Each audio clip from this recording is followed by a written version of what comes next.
Welcome, welcome, welcome, gatekeepers. Made it through another week, and hell of a week it was. Hope you and yours are safe.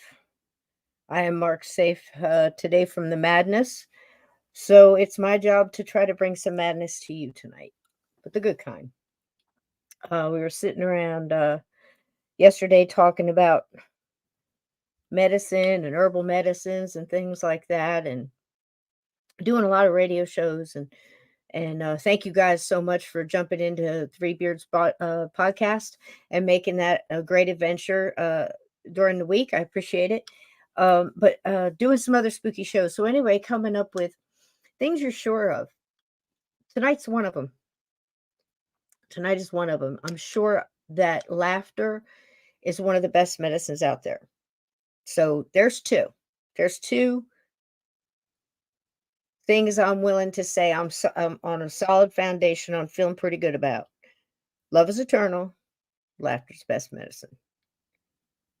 And another third thing that you can be sure of is I always look forward to being here Sunday nights with you guys. Trying to come up with, I like sometimes not scheduling a lot of guests ahead of time. It depends if there's a lot of research, if there's books to be read and a subject to research, you know,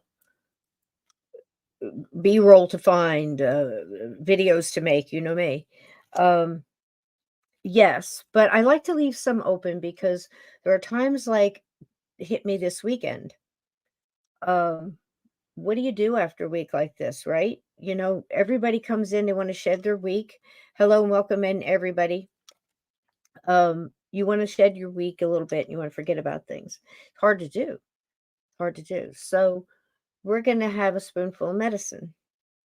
Just a spoonful of medicine helps sugar helps the medicine go down, right? So we're going to put some sugar on it. We're going to pour some sugar on it.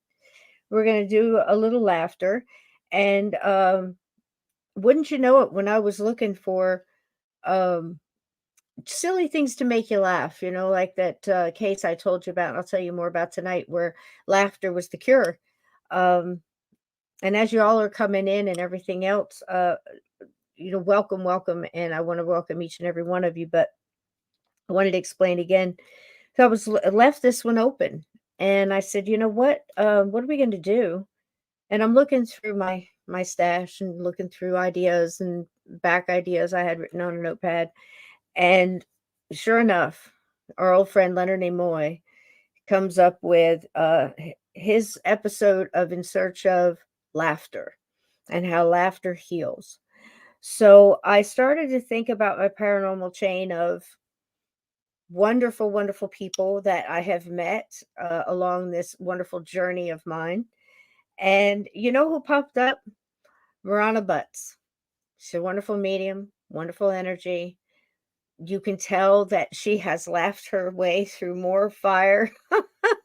Both of us have. Haven't you? Haven't you? The hard times and everything else. Listen, soldiers, I can tell you that my brother's out there in boots, my brothers and sisters in boots. There is a time you get to, there's a humor. At times you wouldn't think it was appropriate, but it's a weapon of a warrior to stay in that vibration, to not be sucked in the dark hole. It keeps you anchored. It pulls you out. People trying to get up and walk again after an accident or a malady of some sort or sickness, and you know their feet kind of feel like jelly at first, and they have to fight to do something that was so simple before. Usually find strength in laughter and joking about it rather than I can't do this, I can't do this. Just like anything you go at in life, if you go at it with a negative, I'm never going to be able to do this, I think people have a harder time than when they go, you know what, I got this licked. We're going to do this.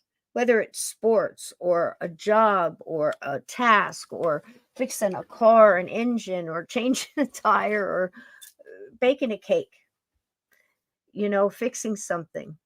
It might not be, you might have had to MacGyver it, but by God, you got it done. And you went at it with a positive attitude. The little train that could, it's not the little train that couldn't. right? So there's some anchor in the idea of laughter is some of the best medicine out there. So we're going to attempt with this lovely lady I'm about to pull in here to make you laugh, to tickle your funny bone, to even if we got to whack you in the elbow to do it. You know what I mean? Sometimes, you got to do that. And Marana and I are very much like the guy who fell in the hole. And I'm going to bring her in here and ask her if she knows that story. The lovely, the effervescent, the her energy again. This is one of the people I walked by and went, back. Yep, I'll be back. We don't even need to talk. My energy's going to contact your energy. My people's going to get in contact with your people, and we're going to get together at all the right times. Tonight is one of the very, very perfect times. Get in here, darling. Marana. Hello, darling. Hey, how are you doing? Can you hear me okay? Are you good? I can hear you perfect. Yeah, see, welcome, welcome, welcome. This is the gatekeepers. You remember them well. Marana, you're one of us. They know I you. do. Now, Hello, listen, everybody. throw in there what you feel we need to hear tonight about you, introducing you. What do you want to So, bring forward tonight? as you mentioned, I'm definitely a medium, and part of my soul contract is I'm also a healer. But in order to have those abilities, I am also terminally ill and was diagnosed 10 years ago, supposed to die 8 years ago, and I'm not going anywhere. She's right here, baby. At this point, I am what my friend Bianca calls spite living. There you go. So Oh, I love that. we are living in spite of death, and we are cockroaches. You can't kill us. Aren't we all though? I mean, you know what I mean? Everybody keeps trying to put nobody knows. It's like when I was growing up as a kid, there was this guy, Yul Gibbons, who was you eat the oats and do the oatmeal and the grape nuts and the yogurts, and he was a juicer. He was Yes, like a Jack LaLanne juicer. The exercise and the running, and he got hit by a bus. I was I mean, but and diagnosed. I never forgot this as a kid. I was like maybe 9, so I Right. totally, we're all, I think, spite living at this point, some Yeah, way or and another. God bless you, baby. I was diagnosed when I was working out at the gym 6 days a week, eating clean and healthy. I was doing everything they told you to do was right. Yep. And now I'm on a seafood diet. I look at what I eat. You look at what you eat. Yeah, and so many people have pulled themselves out of different things with diet too, taking the reins and doing it themselves. And you're Mhm. one of those people that take the ups and downs and everything else, but you're always laughing and you're always singing and you're always focusing on the the good stuff and the light, and you're a light worker. And again, many, many mediums, you tell them, this wonderful chat knows, but and again, I want to introduce you to them all. That's why I waited to say hello to everybody, because they're slinging bacon at you. They're welcoming in the end. Can you see chat? I can't see chat right now. Hold on. You Okay, might that's lose fine. me for a So minute. what Okay. I can Yeah, do, it's if you don't want to do that, what I can do is I'll flash it up on screen. But okay, I perfect. wanted to just get the introduction you felt that everybody needed to hear tonight, because you do so many things. Now when you do sessions with people, do you read cards? Do you do crystals? What do you do? You I read do. bumps on heads? What? So I do Reiki. I'm a Reiki master, but I do my energy work is aligns with Ages. Reiki, but is my own special breed of things, using crystals and light. And that's how I do energy healing. I do trauma, I do health, I do all of that for energy healing, chakra balancing, and then I also do cards. And mediumship readings I do, not at events, but I do those unless somebody's knocking at the door at an event and they're not going away, and then I let spirits come through. Yeah. Well, see, that's it. When you realize again that spirit has got this, and you let them know that by answering the little calls, like, and I don't know why I'm saying this, but I am, like the 1010s, the 1111s, the pennies upright in closed lock cars or on a pillow, or the thing, Yeah. whatever it may be. If you would keep acknowledging those things, right or wrong, again, what's it going to hurt if you're wrong, 4 out of 5 times, or 9 out of 10, whatever. I am no longer comforted by freaking statistics anyway. So No. pick your numbers. But the thing is I said a silly thing the other day when I was talking to my son, and I said, listen, if you're looking at pictures of Bigfoot or you're looking at pictures of alien UFO, name your conspiracy theory or your paranormal supernatural thing here, ghost photo. And I said something, it sounded silly, but I meant it. I said, if one of them is real, they're all real, because we Right. can't tell unless there's an obvious thing, and again, I'm talking about anything, As long as you believe experiences, it's near real, death, it's real. signals from spirit, whatever. And you and I kind of got together that way with this laughter. I mean, myself, I had gone through a fight, same stuff. You have to get your arm amputated. You'll never keep it, Yep. you know, And you and did. You walked and right by me and you're like, wait, my yeah, energy connects with your energy. I'll see you in a little bit. and again, how cool, because this, I think, is how spirits and especially earthbounds connect to certain people, that energy. And if you can recognize it with the living, it's an amazing thing. And it's not just that chemistry thing from across the room, that some enchanted evening, that stranger across the room, where it's a more of a pheromone chemistry connection to that, that hot date or whatever it may be, or love at first sight. It's more like my energy recognizes your energy, and it kind of like I zzz, resonate within your zzz, and soul. there, yeah.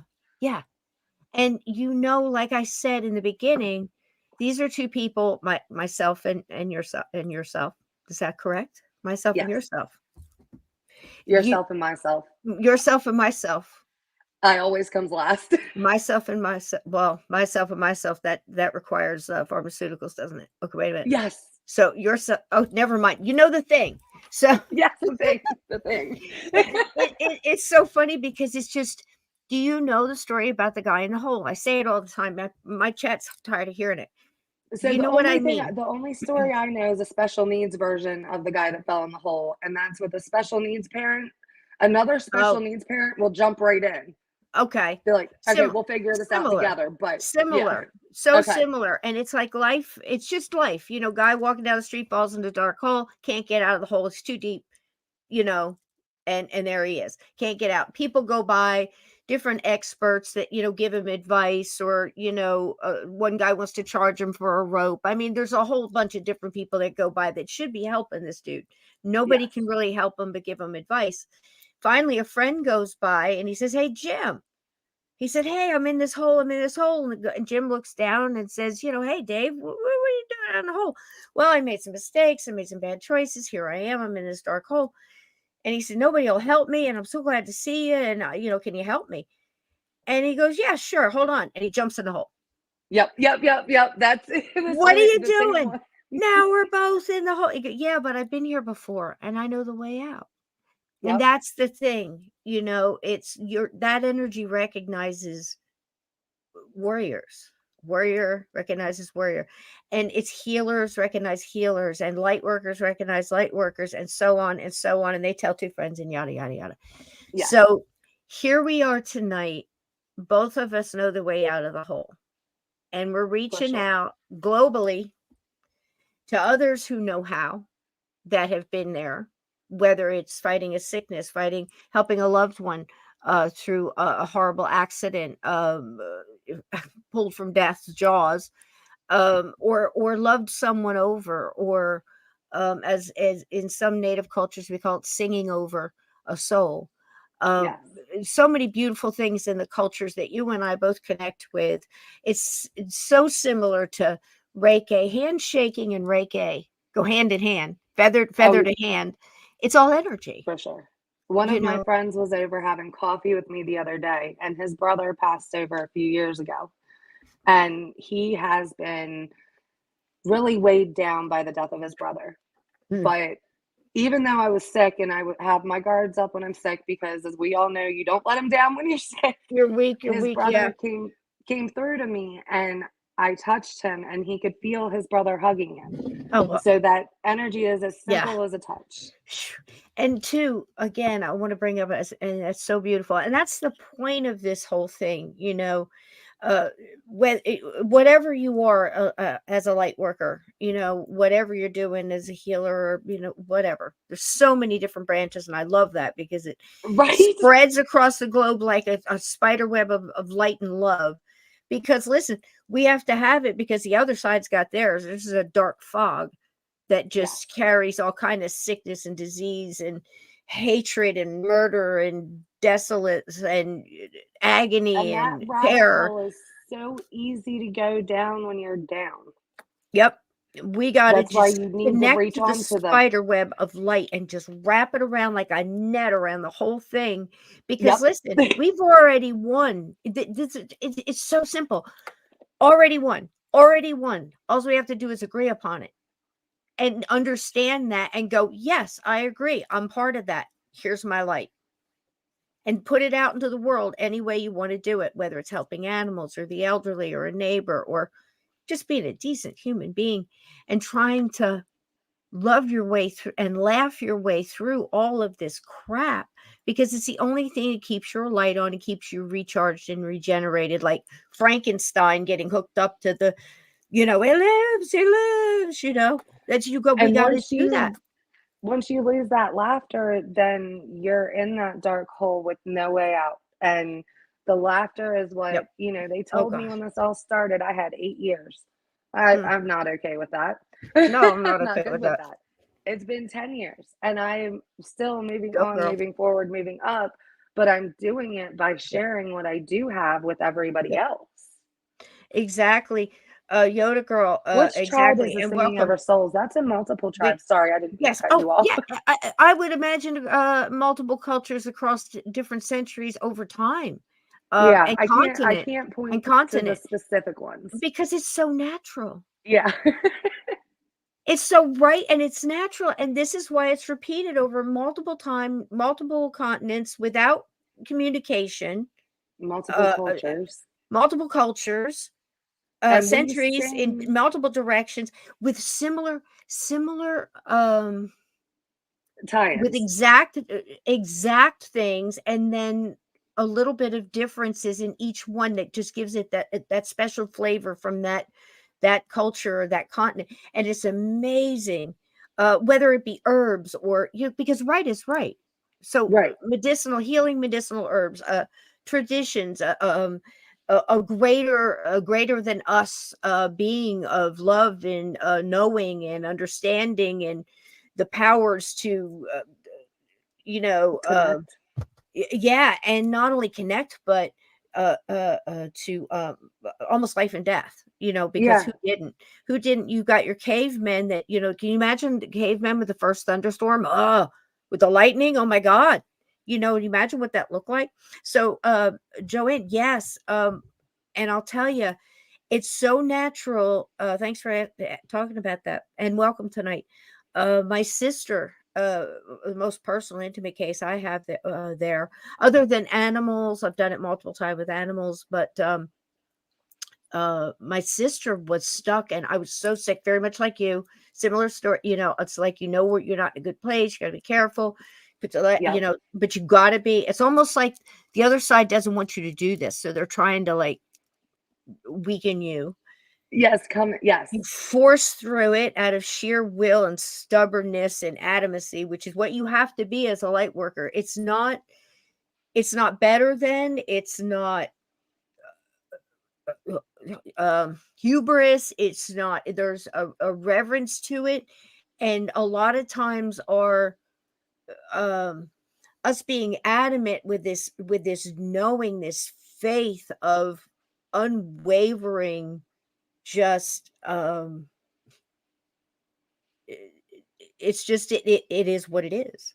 A good And word for it is faith, even though it yeah, may not be the traditional it's not the traditional right, religious sense of faith, right. But but it is whatever your everything's thing faith. is, yeah, and whatever your thing is, but if you have that faith that what you're doing is correct, and you're believing in it, you're talking about the herbs. If you believe in it, it works. If you believe that you'll be healed, you will. If you fight, but in each thing you have to want it, you have to believe in it, and you have to fight for it, and you have to fight through. And if you get a tool that you find out that works so as good as laughter, Yes. you know, we know love works. We know that's healing. We know energy works and is healing. We know frequency, vibration, Yes. connection to nature, you know, all of Very those much so. things, you know. And I wanted to mention too, as a medium, you know full well that being in this, a medium at any kind, you know, especially trance medium or someone who's channeling of any kind or something like that, or taking this is very taxing on your Oh, well-being, it is so draining, and I've actually been your in a mental. position. Yeah, Yeah. before I knew how to protect myself, I had been in a position where spirit entered my body and talked through me. And you want to talk about taxing and not knowing what to do and laughing your way through it. That was a Mhm. good one because that person attached to me. But Mhm. it also taught me more about myself and my gifts and how to handle it in the future. And I've never had to have that happen again. Yeah. Yeah. And you have to take that time, and you know, whether you're talking about going into investigation. I had someone on here the other night, I believe it was Cinch Schrader Hill, that was talking about even when she was listening to evidence collected in an investigation, the EVPs, the watching the videos, the whole shebang, having these shows. That's why we do the music in the beginning. A lot of people go, why are the intros so long? No, no. People are coming in, they're getting a good seat, their vibration is changing, they're shedding the weak, they're welcoming each other, they're doing it in love, and really glad to see you, kind of like going into Cheers. Everybody knows your name and your avatar, Yes. you know. And how's your dog? You know, we heard he, you know, or the cat, or what, or you know, the husband, or you, or how's the knee, how's I hope everything's better, the job, you know, just It's a so glad to community see you. caring. And zap, all of a sudden, zap, you're getting that light, zap, you're getting that love, you're hearing a good tune, you're seeing funny animals, and you know, nostalgia. Visuals are so important. This zap, this almost subliminal, a little more obvious than subliminal, but still same effect of these visuals of bright beautiful colors, or comedic, someone, you know, falls off a funny stool, does a stint, you know, whatever, cute, you know, whatever, kids smiling, laughter, beautiful nostalgia things. It has an effect visually through the senses. What can you tell us about that as a medium? I get a lot of questions about filters and how we get used to our filters. It's so hard for me to explain mine. I don't have the command over them that I know some do. um Yeah, and with mine, Tell I us. have to have blocks and filters, Yep. and it's some of it's as simple as this cross I'm wearing right here, Mhm. um, and this is actually it's hard to see, but it's the, Mhm. Cath or the Roman Catholic scapula, but it was a Beautiful. new design done that I Oof. got in Rome at the Vatican, that was Wow, blessed by yeah. the Pope, Right. Oh, and I am beautiful. not Roman Catholic, but I have faith in all power. There You you know, go. I have faith I say in the what same. I call God. Yeah. And All wisdom I is not so found in one place, however. yes, I bless However. this Yeah, to keep a protection around me. there you go, babe. Um, and then when I'm sick, I have to imagine pretty much just walls going up around me. Yep, Now, yep, yep. the stronger spirits know how to walk right through those. You know, and the push and the push and the push, and then, you know, if they can't get in there, they'll push and push and push on a loved one, or you'll see this and see that. And then I see people who, the frustrating thing too is it's not that you're frustrated because you think people should know better. It is that how it there's more. It's that, and you feel bad because they should know better. It's like Right. you're Well, and falling right people back don't. into it. You can It's so easy to for me to give this person over here advice, or I'm feeling this, I'm getting all kinds of feelings about you and your loved ones and what you should and shouldn't do and your messages. I can't do a thing for mine because it's convoluted in your own emotions. It's outside, it's so many other senses that it's just too foggy, you know, and we need things to help penetrate through that. So listen, if there's a certain archangel that's better at that, and you're not reaching out, it's like, well, Michael's there's the one I pull. ah, all the time, all the I time. handle Michael is It's like, definitely Mike, the biggest no, one I no, pull for I'm that. at this point. I'm like, Mike, we got to go. We got something to do. I need you, Mike, Yep. because exactly, and there's something with him and always with hot wings. Do you get that? Some of these guys, I'm telling you, look, we have got Yeah. to get out of this stipulation. I'm telling you, right? There's a Yes. couple of Yes. them, and it's just Yes. hot wings. And I don't know why, if that's why I get it all the time. I'm like, is it my spirit guides or whatever? But I'm a big hot wings fan, and I'm the right there hotter the with you. better. For some reason, There's there's something with a archangels. I know it sounds funny. there's a place near me that's what they specialize in is hot wings. And when I get hit with angels, that's where I go.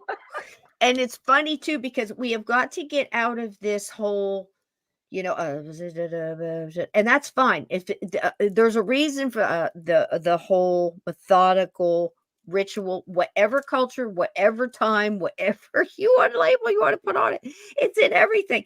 It's in African chants, it's in Native American songs, it's in drum circles from Scotland, please stop with it's all rhythm and cadence, and no difference from the marching or the working on a chain gang in backwoods of Alabama back in the day, or it's all the cadence, the working, that kind of sound, and there's a reason for it. The rhythm of the drum, the sounds of everything, and I think laughter, in a lot of ways, hits some of those same places in us and activates certain places in us, the endorphins, it's more so.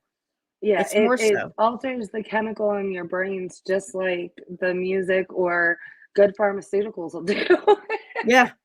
Yeah, true, true. And again, in the vibration, a couple weeks ago, Sir Bowden and Ron Murphy and I were talking about Bigfoot and the different types of Bigfoot. And I'm trying to get this point across. It's like the different types of ghosts, the different types of people, the different. Why do we, Right. ghosts do this? Bigfoot does this, because that's where all the argument is. My God does this. Mary was Exactly. this.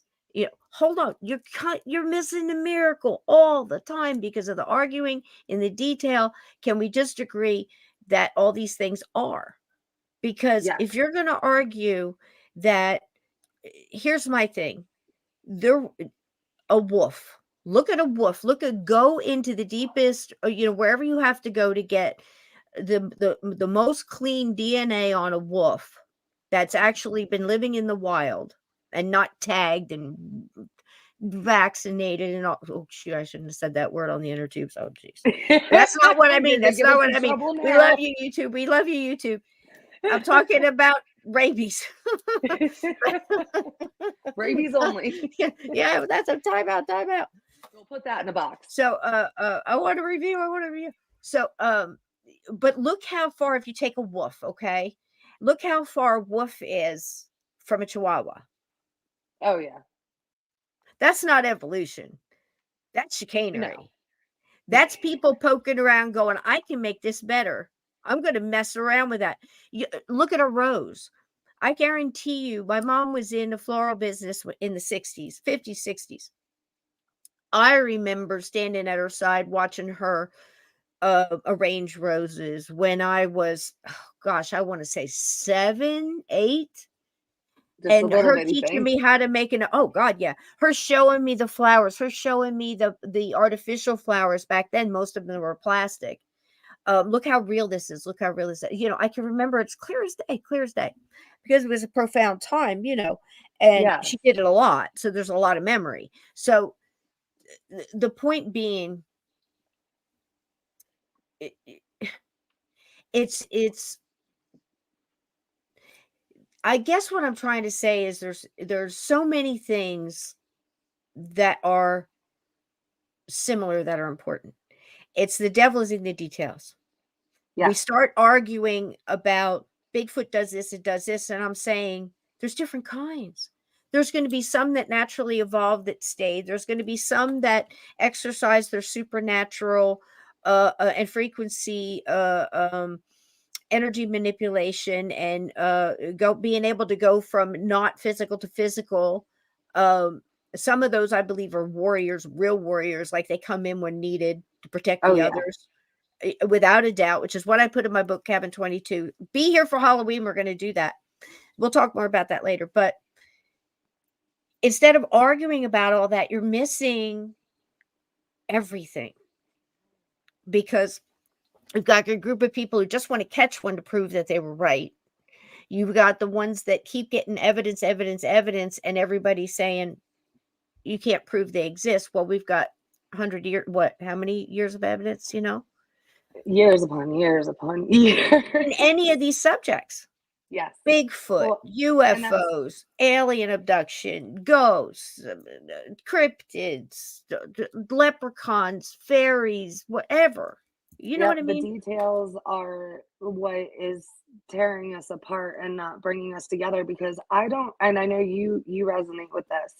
I don't believe in what people traditionally call God. I believe in God, but it's not the man that you see. I believe in Jesus. It's not the man that you see to me because I believe differently, but I accept and I love everybody for whatever they believe. I'm not going to ask you to believe the way I do.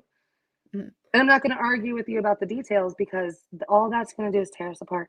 The core of love, the thing is, the core of love, the energy of where that light comes from. If you have the brightest, most magnetic, there's no words to describe this unconditional source. Yes. You see what I'm saying? Of Yep. that light, that cord that we're connected to, that look up, that when you go over and so many of these earthbound spirits are the ones that are not quite earthbound, but they're not quite, they're kind of stuck in the middle. They need a shove. They're like stuck in the chute or whatever you want to say. Look up, changes everything. Yes. Connecting into that light again, everything changes. And it's so And hard during the day to for us to do that as the living. And here we are running around as light workers going, we understand that for the dead. Well, hello, how do we do look it for up. us? That's one of people's biggest questions for me. And I'm sure you got this too is if you're a healer, how come you can't heal yourself? Yeah, yeah. So yeah, and it's funny that you brought it up, and I have no problem bringing up the spiritual side of theology and things like that because again, I've got this connection across the board, and I know it is all true. You Yes. know what I'm saying? So if Yes. it's all Oh, true, and but again, it's as individual as you are, because I've gotten up and gotten it. Listen, I've been to every church and kind of temple there is, yes, including drum circles and everything else, because I was raised to go out, see it, go see. my drum's And I in the keep coming closet. back to the same thing. And I'm right there with Michael. And how many times have I held the hand of a teenager that was convinced because of controlled verbiage that's trying to keep you under their power? Again, that's as old as time. Yes. And that control, and they feel like they don't have access to this supernatural everything because they were told by a man, a human being, or human, that this is the whole reason I had to go and sing my sister across, because she was so convinced because of that she didn't have anything. I'm like, no, you're going back to your bloodline, baby. We're going Native American on you. I'm coming. I'm sick. They're trying to stop me. I'm in the backseat, literally in the backseat, had somebody drive me from Alabama to the one end of Alabama to the tip of Florida to go, and I just made it when she Oh, was half wow. here, half there. And Yeah. I'm singing. I put my head down and I'm singing her soul across, literally trying to turn her very much. This is crazy sounding, but it just kind of came to me in this phrase. It's almost like a breech death. Yes. Do you understand what I mean by that?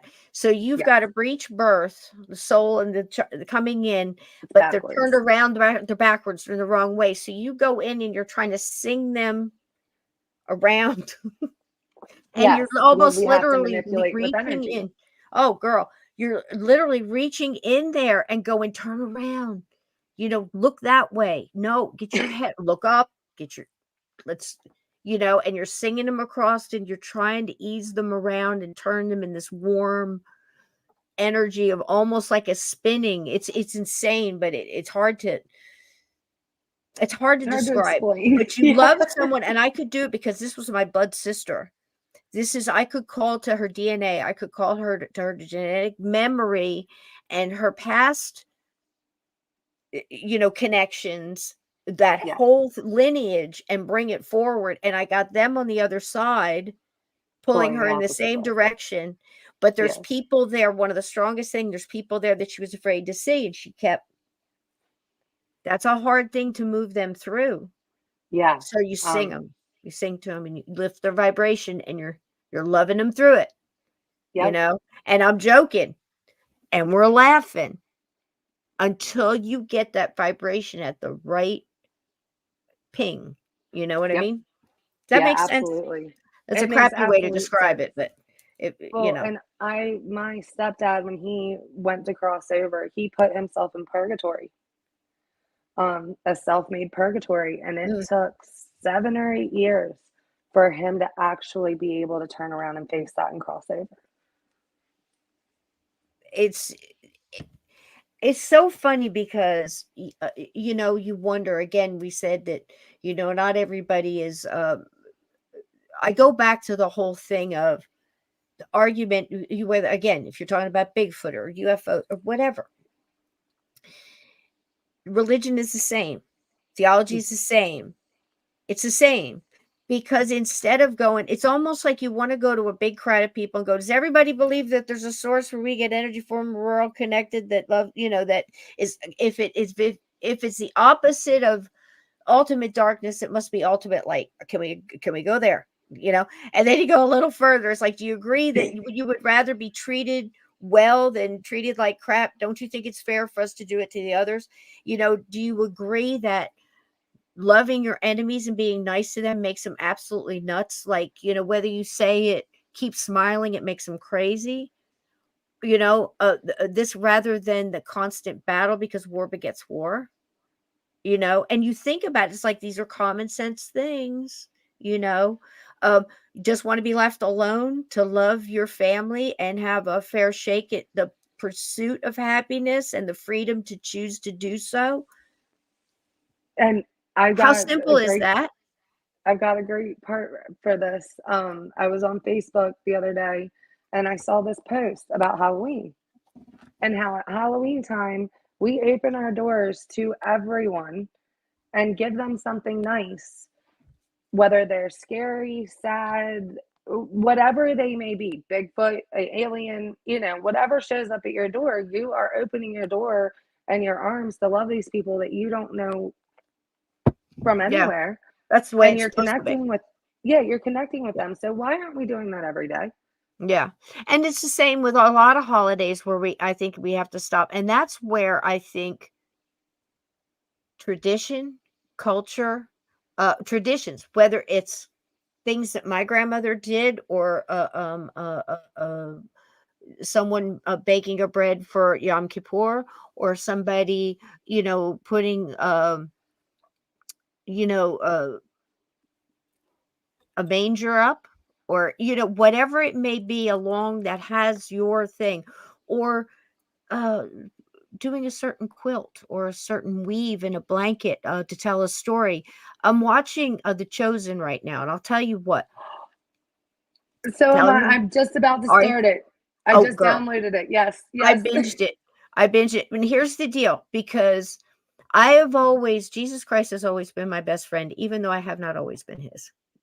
And Same. listen, and I have been on my knees cursing God, cursing. When my mother died and I finally let go, and then I realized, okay, am I mad at her because she said she wouldn't leave me?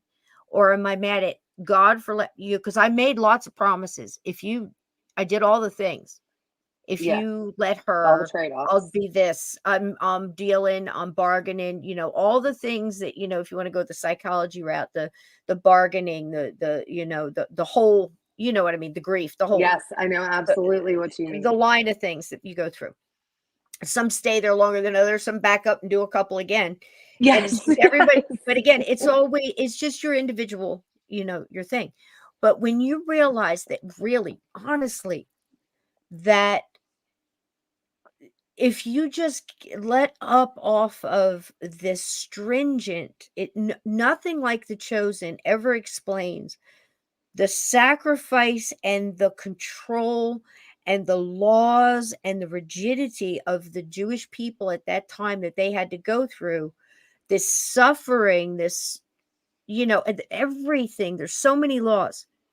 Yeah. And then you had the people that controlled that. You had the Pharisees, and then you had then they had their offspring of the higher, more elite that were really just, they were so worried about losing power. Anybody just so much as stuck their head up, boy, you know. And Done. everybody missed everything. Nobody went like this show has ever dug down and put up the Jesus I've known my whole life. The one who danced, the one who played sports, the one who laughed, that told Saved jokes. saved his best friend Mary, who most people wouldn't have considered her worthy of saving. Yeah, and took the people that absolutely imperfect in so many different ways, but to be to go forth and bring light and the message of love. This is, an eternal life and love, and love is eternal. And then everything else added to it is personal people stuff that they throw in there, their beliefs, their baggage, their power hungry control things and all this other stuff, and split off in so many different directions. And that doesn't mean anybody's right or wrong. No. What's right, what I'm saying is it's all about care. It's all about learning and being kind to one another. It's all about understanding that what I do has an effect on somebody else and me, Yes. you know? Yeah, And Mel, my friend Mel and I were talking about that, and what we don't realize is when we put energy out there, it's not just other people we affect. It can be as simple as affecting the animals that live with us and love us yes, and are connected to us. yes, this is the whole thing too. And as an empath, show of hands, how many people in here are sensitive or empath? Now, I don't want to get in all the different kind of empaths, but you can be a global empath. You can be a very in tune to the animal empathy, from birds Nature. and nature. And then you could be just all these different layers, and you can be multiple layers, any combination of these things. And you get into this and talk about forever. Here's the deal. Most people that are empath, the baseline, you still pick up what's around you. You pick up if the earth, listen, the earth has been making a fist. Any empath worth their salt will tell you For the for like past 2 20 years, and years. it's I would say yeah, 20 years. And it 20 just years, keeps but the getting 2 tighter. years it's been getting worse. Because it's getting close. It's now starting to squeeze it. We're in the white knuckle part of the Yes. fist squeezing, but it's been doing this. Right? So in the past 3 days, 4 days, I wanna say, there was a build up, build up, build up, and I can tell you this is true, all global. Yes. And this knot, who has been walking around with a soccer ball size knot in your center solar right here for, like, 4 days? Raise your paw. And it's like you're walking, fist bump, girl. So the thing is what release, what did you do to release that? Did you take a shower and have the light go through you and all the nasty go down the drain and then pull from that? Did you go outside? Did you try to do, what did you do? Did you fire gaze a candle? Did you listen to some good even a short, right now we can deal with these little jolts of recharges, like I said, like Frankenstein. Zzz, bzz, bzz. Think about it like that. I need love. I need, stop trying to get it with the chocolate bar, because it feels similar, but But it's not the same. there's no replacement for that love energy and that light, you know. Yes. So now you could get the light and the chocolate at the same time. And go ahead, girl. Go ahead, Yeah, for go sure. ahead, honey. Go ahead, bro. Do I it. broke But up with yeah. chocolate bars this week, I so I heard. I can't have the read that chocolate bar. saddest story ever that I ever read. Goodbye, Reese's. Listen, I haven't had an M&M since, they started making a thing, and I was like, "Psh, I can't with it." Listen, because here's the deal. I know me. Listen, when I quit with Jack Daniels, I'm a hoot. When I quit Jack Daniels, we have, and believe me, since I was like 13, I was a Jersey girl from West Belmar. Are you kidding me? 2 blocks Jack from the Daniels used to boardwalk be and the my run. thing too. I had a rose bag back when Bette Midler was cool, and I had the big a carpet bag. I had an extra set of moccasins. You got your extra set of Jordache in there, or Levi's, depending on what you're feeling that spring and that summer. And you got your Jack, and you Yes, got your makeup, your bubblegum touch lip up kit. gloss, and honey, couple quarters for the dimes for the phone booth. Yeah, If you had to make a call, you're mine good to was go. quarters and Wrangler jeans. I could get clubs, rock concerts. Go Yes, early, make friends with the roadies. Hey, anybody here want a shot of Jack? Yes, I do. There you go. It's all took good conversation. I know other girls that got in other ways. That wasn't me. yeah, no, me Yeah, neither. I we're getting was good mostly the conver now, alcohol. because that was the easy way. Right. I used to help them set Yeah. up the equipment, help them tune guitars and shit. I you won't know, sell. I might Jack and joints help will heal get you into people's any souls, concert. but I won't sell my soul. For rock and roll. Hey, listen, I'm gonna tell you a true story. Broke my heart, still broke my heart to this day, but I didn't like the pushy way it came at me. It was like, whoa. So anyway, it was a friend of mine. We were gonna get backstage passes to the Ozzy Osbourne Bark at the Moon. Do you understand? Bark at the Moon. Okay. Okay, And not to age and you, but she was says, that not to she age said, you, yeah, we're but it bartenders, was man. that 80s? Yes, Okay, late, I want to that's all. say. Late. Okay, that's all we'll talk about on how I far it believe was. it was like I'm not sure. It would had to be mid to late. Okay, Bark Okay, at the Moon tour, Alabama. So I don't know what leg of the tour it was. So right. anyhow, we're bartenders. Hey, I got these pass. We can get these backstage passes. All this stuff. So it's like, yeah, okay. Ozzy, yeah, sure, I'll go see Ozzy, because that's before he was really nuts. I mean, he was nuts. But look, there's levels. You get Yeah. my. So at this time, he was hitting a high. He was doing pretty good, because we had the what was that? No More Tears. Was it No More Tears and Bark at the Moon and all that? Or is that after I the think fact? I can't remember. so. But is that air at that time where it's like, yeah, Ozzy, all right, yeah. So anyway, we're going. And then she says, look, there's a couple guys and all this other. I says, go screw you, take your backpack. No way. No way. No. You know? Uh-uh. I listen, it's not happening. You got to be kidding me. I'm like, take it, go. Good luck, girl. Because listen, I've been a lot of backstage things. I sit around, I talk to these people. I learned so much from these different musicians and everything else. I never understood anybody disrespecting themselves so much. But then there's the people that have gone through so much that's just okay. I know I'm going to get what I want, because I know, you know what I mean? That kind of thing. Yeah, and And I they're get it, because I've trying known a lot of to people heal themselves in the proper hard ways. way. Yeah, Yes. the hard way. And a lot of young people with abilities, same. A lot of these things cross-reference, they're crossing into each other's worlds, man, because young people with abilities that don't get it. God, we're old people with abilities, some of us, and don't get it. Can you imagine what these youngins are going through? Oh, it took So me years to get it, and I've been able to see spirit since as long as I can remember. But when I was a teenager, I had issues what, because I sweetie? didn't know how to digest it. What is it they're calling me? What's up, sweetheart? I see that. Something strange in the neighborhood. They put up the Cisco signal. What's going down, Awesome. guys? Yoda girl, do you know what's up?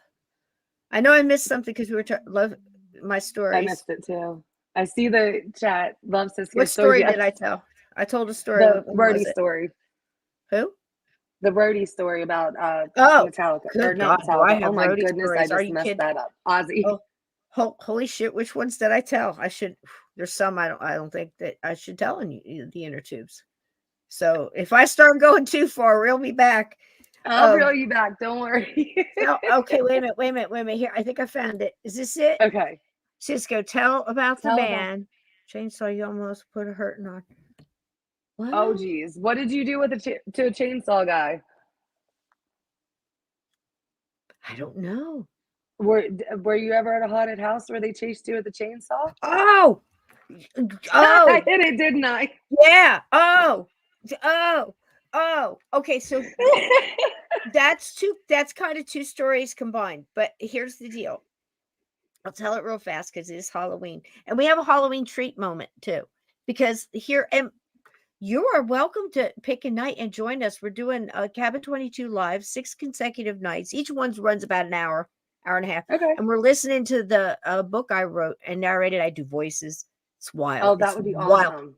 Honey, there's ghosts and rougarous and Bigfoot and mediums and channelers and just, oh gosh, so much stuff goes on in there. It's Halloween night on a haunted mountain in a haunted cabin. What could go wrong?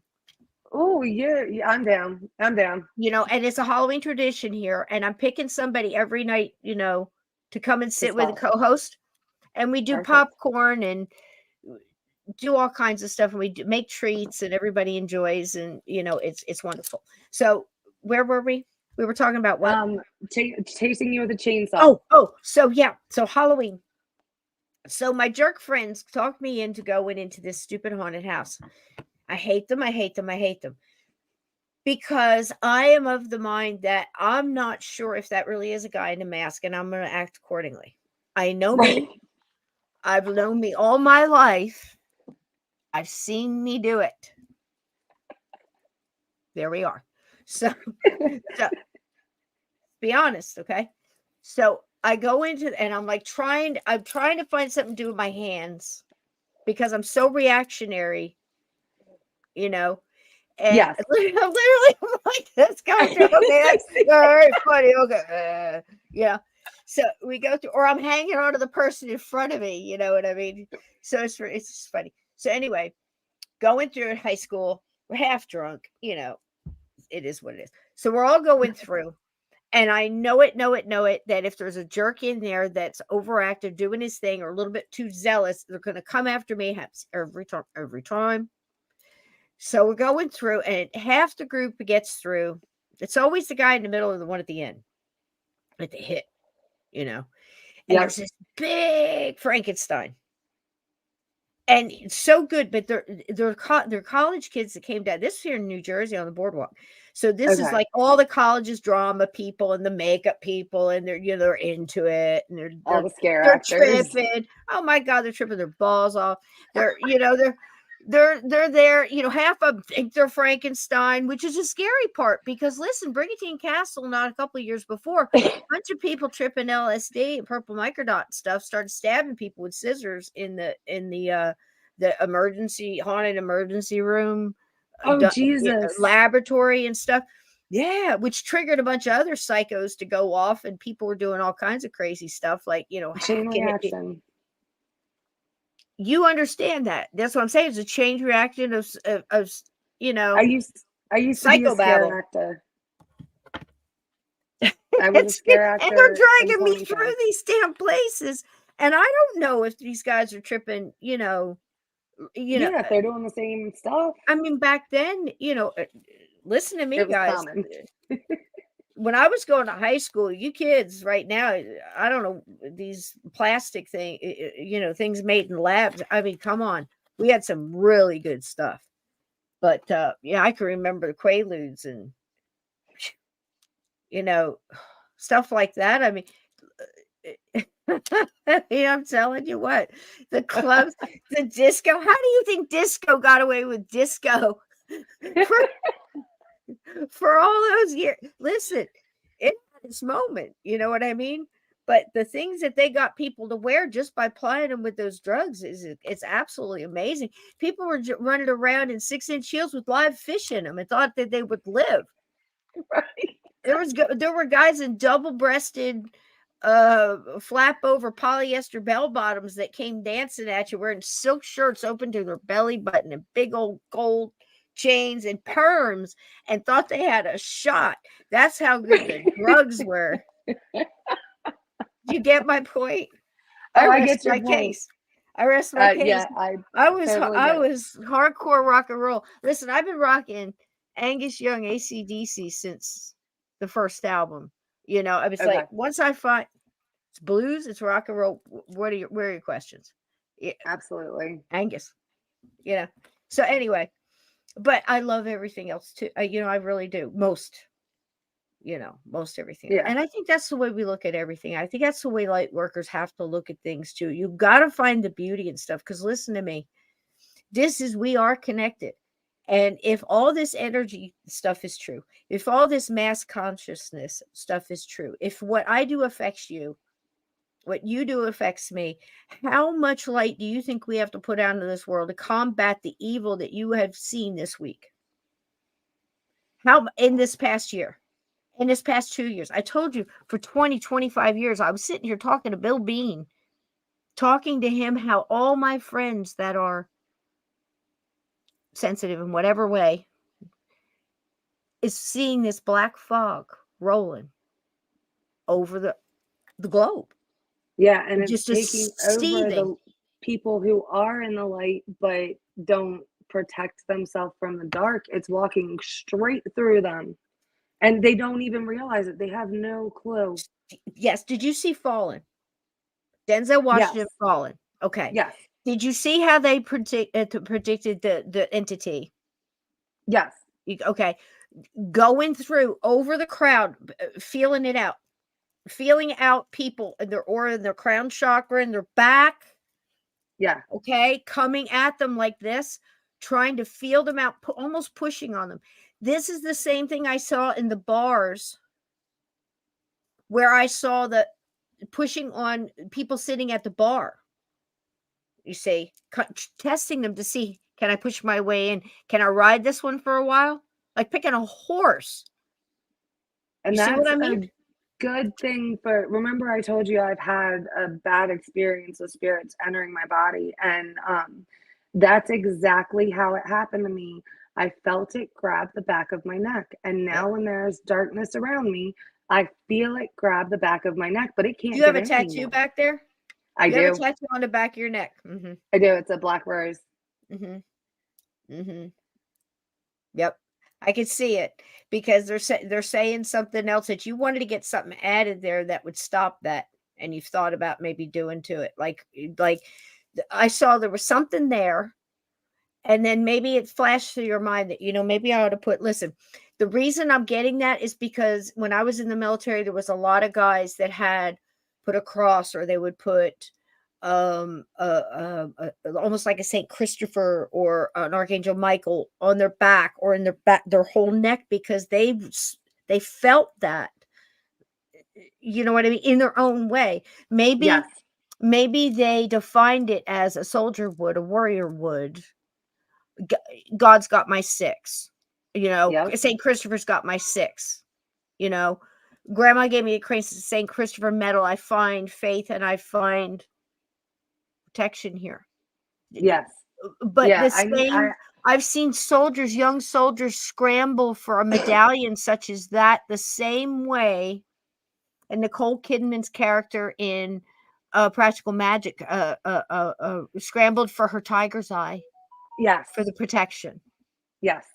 Do you feel what I just said? Do you know what I I mean? The feel it same, wholeheartedly. Yes. that faith, that I know it. Yep. I know it. Wow. Absolutely 100%. The same way I know. Yep, we're right there. So I hate to start saying hello to everybody an hour into this, but again, just like any other night, when I hook up with somebody that's in my paranormal chain of love and all this talent and wonderful ability with wise people, the energy goes off to hizzy.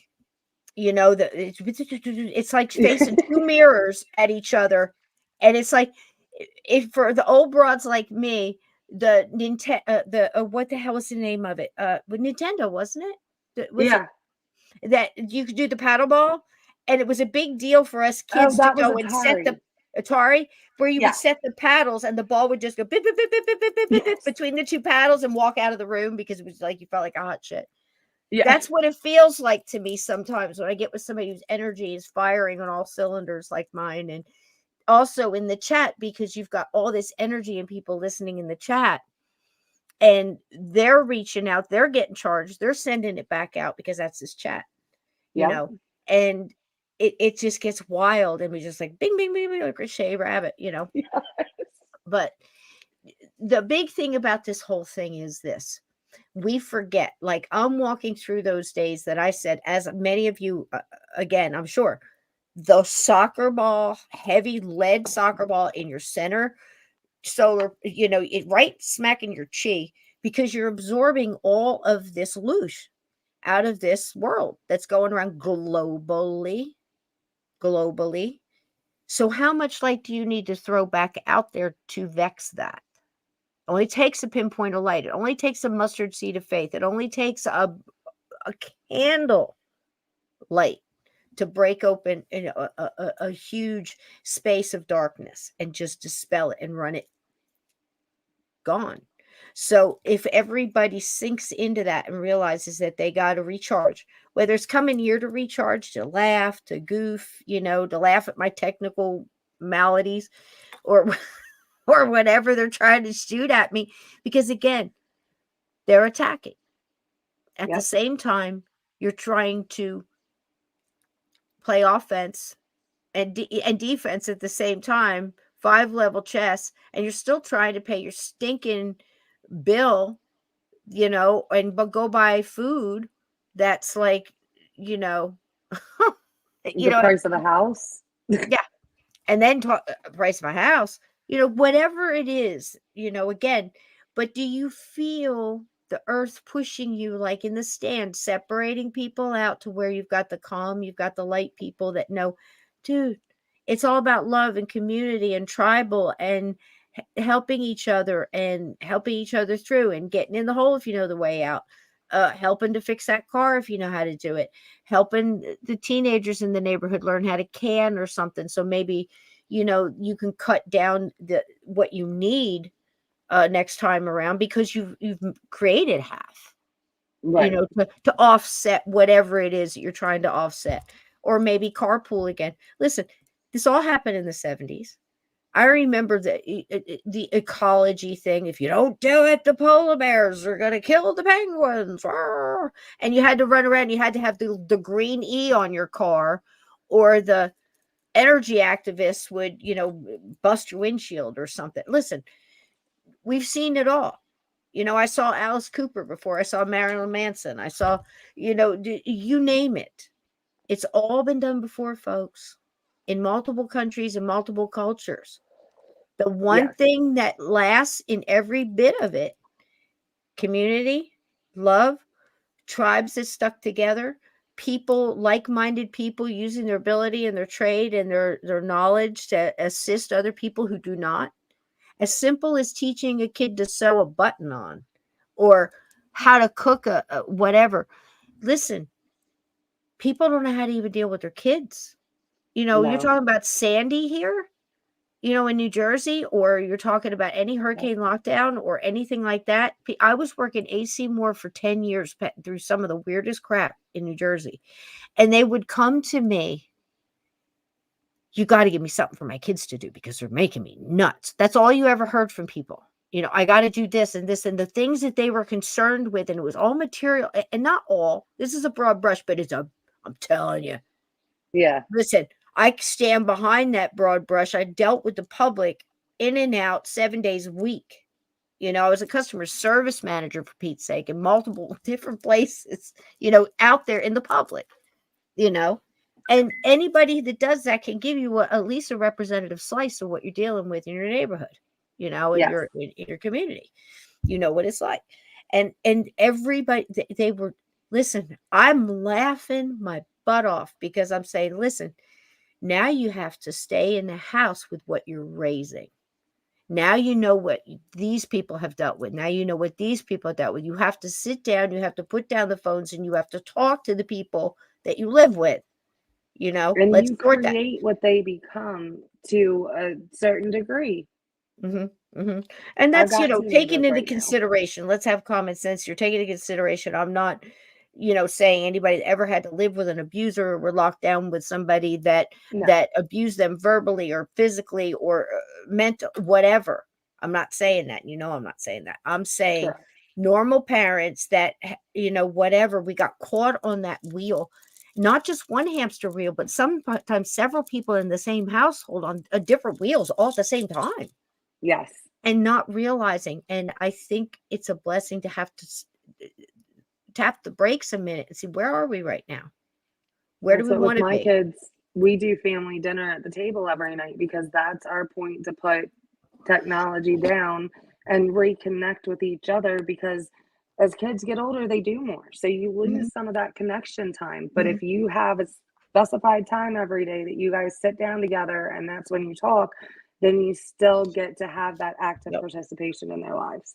yep, yep. And that's what it is, families again. So if you realize that there's a larger force, I'm not going to say entity, but there's a larger group of people or entities or a mix thereof that once is panicked for power, um because the actions almost seems like they're afraid to lose that power, because anytime you ever see that in history, that's when the panic things start.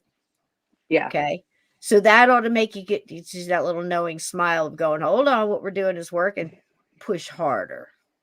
Yes. Push hard. Do not get let up now. That's something in my culture, whether it be in the military, in Native American culture, in the Scottish culture, that's when you lean in harder, because nobody acts like this who's got control. If you have to scream and yell to regain control, you never had it in the first place. What does that tell you? Who's in control? The majority.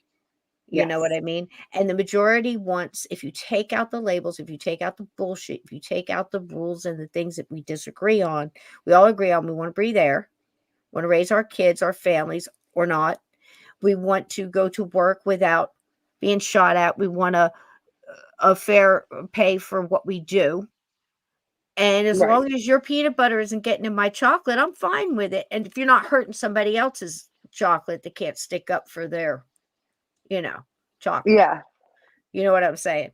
Then we I know got a exactly what you're problem saying. because, Exactly. you know, but that's just it, whether that be an animal or look, my son came home one time. This is my house, how I raised my kid. A single mom raising boys uphill both ways barefoot in this, trust me. So, military New Jersey redhead. My kid was one of the best compliments I ever got. At the time I got it, it was fabulous. He said, Mom, you're a combination of Roseanne and Red from that '70s show. And I went, thank you so much. So much. I've tried to achieve that level of love and accept, because I'm thinking I'm way up here wackadoo crazy because I'm trying to stay here.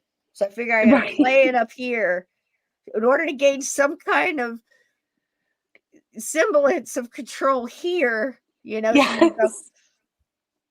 thank you so much. That's wonderful. And in the same unbelievable, the same week I won the award from the carpool kids that said I was the best cussing parent in the carpool. And it was that one brought tears to my eyes. Why? Because you make up your own cuss words and make us believe them. I loved that line. I love that line. And they're scary. You know, Oh, that's don't perfect. make me come back. Apparently, I have a way of saying, "Don't make me come back there." That just Right. made them shudder for days. I don't know. It was wonderful. It was wonderful. So, do you feel like a little fun video? Do you want to listen? I threw together. You know me. Yes. We talked earlier about. Do you know any crappy jokes? Right. So what we're gonna do is I'm gonna real quick go through it and say hi to everybody yet again. I'm gonna try and bounce this bouncing ball, ping pong ball. Um, and I'm gonna play a little video because if we can get this whole chat to just chuckle a little after what we've after after all of this, then we can turn on our light switch anytime. I want everybody to imagine that you do have a dimmer switch. You know what I'm saying? I used to call them in the 70s like a panic button, because you're popping it like this because you're panicked. It's not coming on because it's dimmed. So imagine you have that. Yes, yes, absolutely. Imagine it, because we used to how many times with wet hands holding something, you're trying to turn that stupid 1970s, 80s dimmer switch down, and you have to hit it. But if you hit it and it's dimmed, you think you're not hitting it right, so you pop it 5 or 6 more times. It's like trying to turn up the radio when it's off. You Yeah. know, you're turning it on and off, but you don't realize your volume control's down. So imagine this in your light as a light worker. You have that dimmer switch. Don't panic and keep popping it and think your light's going out, or your bulbs have burned out, or that your light's gone because you're carrying around a soccer ball of lead in your center solar plex.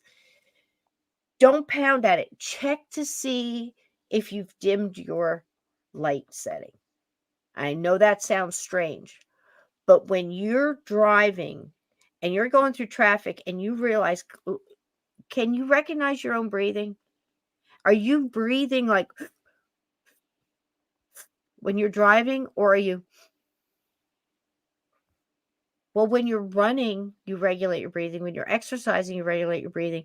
Think about that the next time you're thinking you're having anxiety. I've never seen so much anxiety in my life. I've never in my lifetime ever heard of somebody needing a puppy and a crying space and a coloring book to Yes. get through bad news. How did we get there, folks? Well, I'm telling you right now, I don't mind the puppy, and I love coloring, and sometimes I primal scream in my own kitchen more often than you think. More often than you think. But my point is, if you can get there even quicker through laughter, we say we have no time for meditation. Listen, I've known people that have cleared out haunted homes with a joke book because nothing else would work. They had to get the whole family laughing until they created an atmosphere that it didn't want to stay in. Does this make sense to you as a medium, as someone? 100%. Yep. So we're going to give it a whirl here. If you want to get some hot tea or whatever, I'll be here. You can comment over it if you like, but it's for everybody's enjoyment, just to try to get you a couple of chuckles. Okay. Now I got to go in and find it because we had tech issues. So I look like I'm crazy right now, but I will find it. Did you want to have anything to add before we play this, sweetheart? Or are you going to go No, get I some just want tea? to thank everybody for having me, and I will definitely be back for the Halloween special. Oh, how much fun is it really? I mean, listen, I think that one, I actually had some assistance writing it. If you know anything about the spirit writing, because some of these characters, Yes. I felt like I wasn't alone a lot.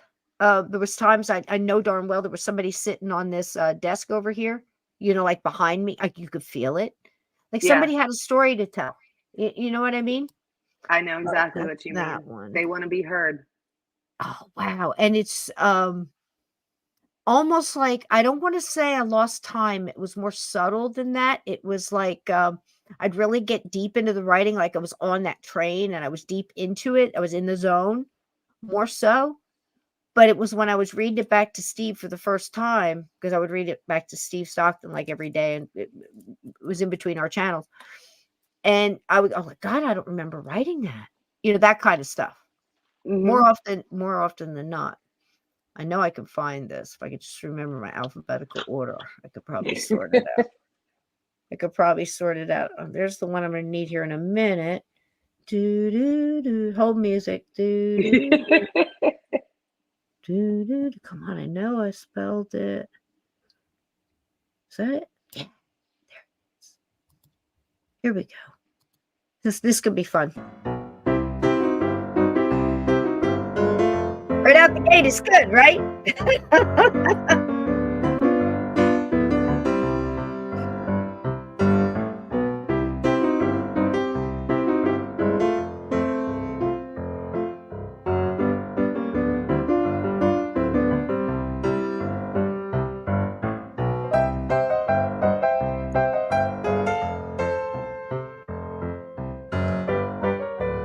I love it.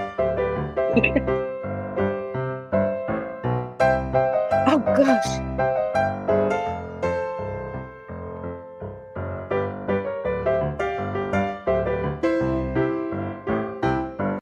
Hold the train. Pull the podcast over. Kathita, look. This is how bad it is. This is how bad it is, Marana. Look at this. Okay, so we go to the haunted. Frankenstein, you're at Frankenstein. Okay, big old Frankenstein up against the wall like this, and we're in the group, and I'm halfway to. I'm pretty much toward the back, and I see everybody pass, and I'm like, okay, he's not going to do it. I know this guy. Yeah, I don't know. It could be because we're just getting into silicone set, late 70s. He looked good, and I thought, gonna be a guy. So sure enough, I go walking by. And he leans down. I mean, he's big, Yeah. well over 6'5".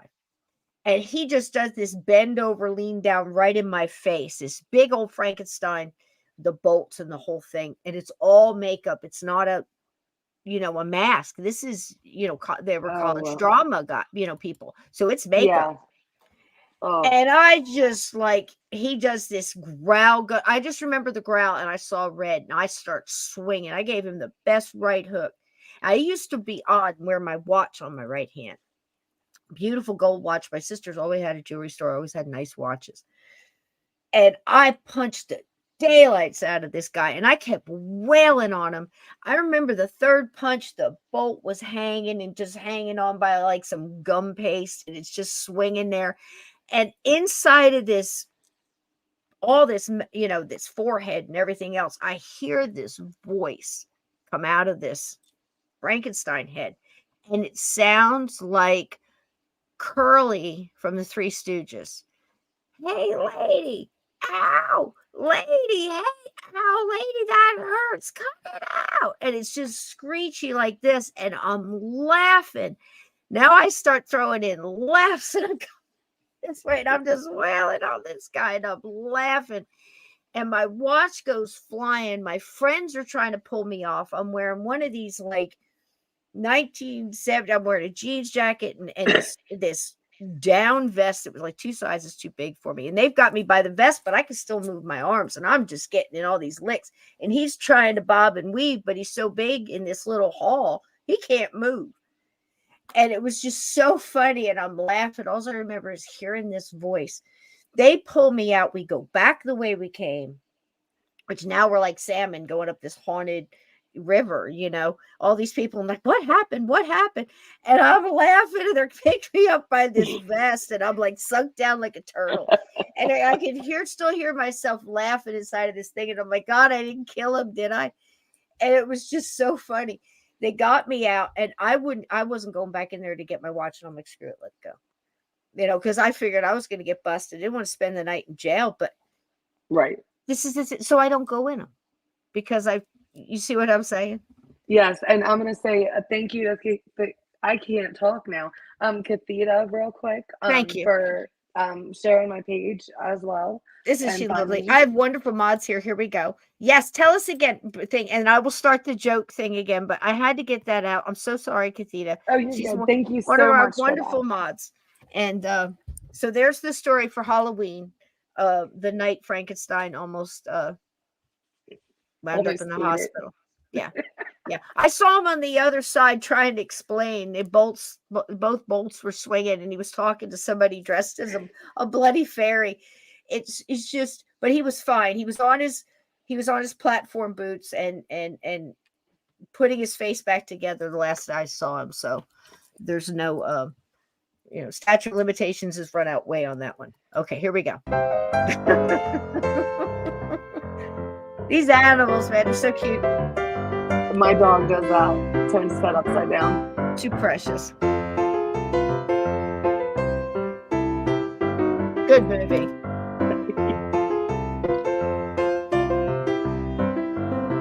Oh, come on, a calculator. You're welcome, Kathita. Thank you, honey. 2 beers, bartender. I'll take 2 beers, too. Tweety. Remember Tweety? Yes. Was it smuggling? Why are there fences around cemeteries? Everyone's always dying to get in. Oh, that's a good one. Who's that? Who is it? It's Pennywise. That's a hard no for me. Parade of rabbits hopping backwards, a receding hairline. They're too cute. Too cute. I have a fear of speed bumps, but I'm slowly getting over it. Thank you, Ted Branson. I love you, baby. Look at the kitten. Look at the kitten. So cute. I know. What did one wall say to the other? Meet me at the corner. Thanks, Ted. We love you, baby. Lucy loves you too. Thank you, sweetie. Why are ghosts such bad liars? Because they're so easy to see through. Three Stooges. Lady Owl. Owl, Lady Owl. Got it.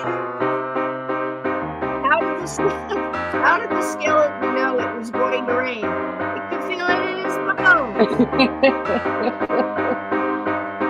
This was wild. Look at the magic that they did. This was like 1890 something. Look at what he's doing. Crazy. Yeah. I don't trust stairs. They're always up to something. I feel that way about escalators too.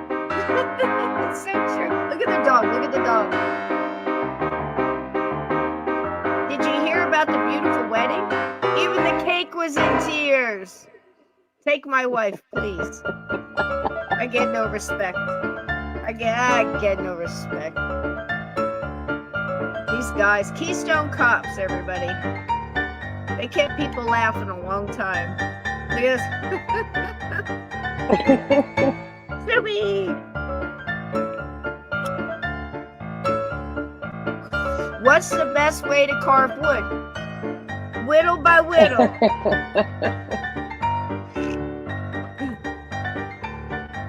What do you call a fake noodle? An impasta.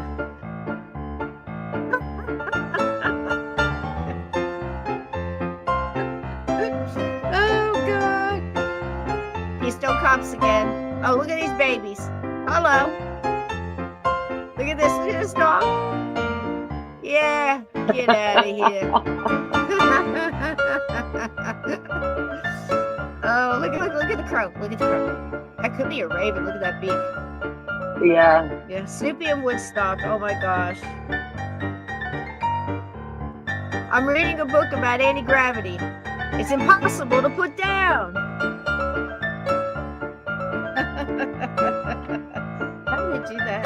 Look at his fox. Ray Leo, the best laugh, man. Look at this. Look at the kitty pooted. Look. Ran everybody out of the room. Poor little thing. Look at the dog's tongue. Look at its tongue. Look at it.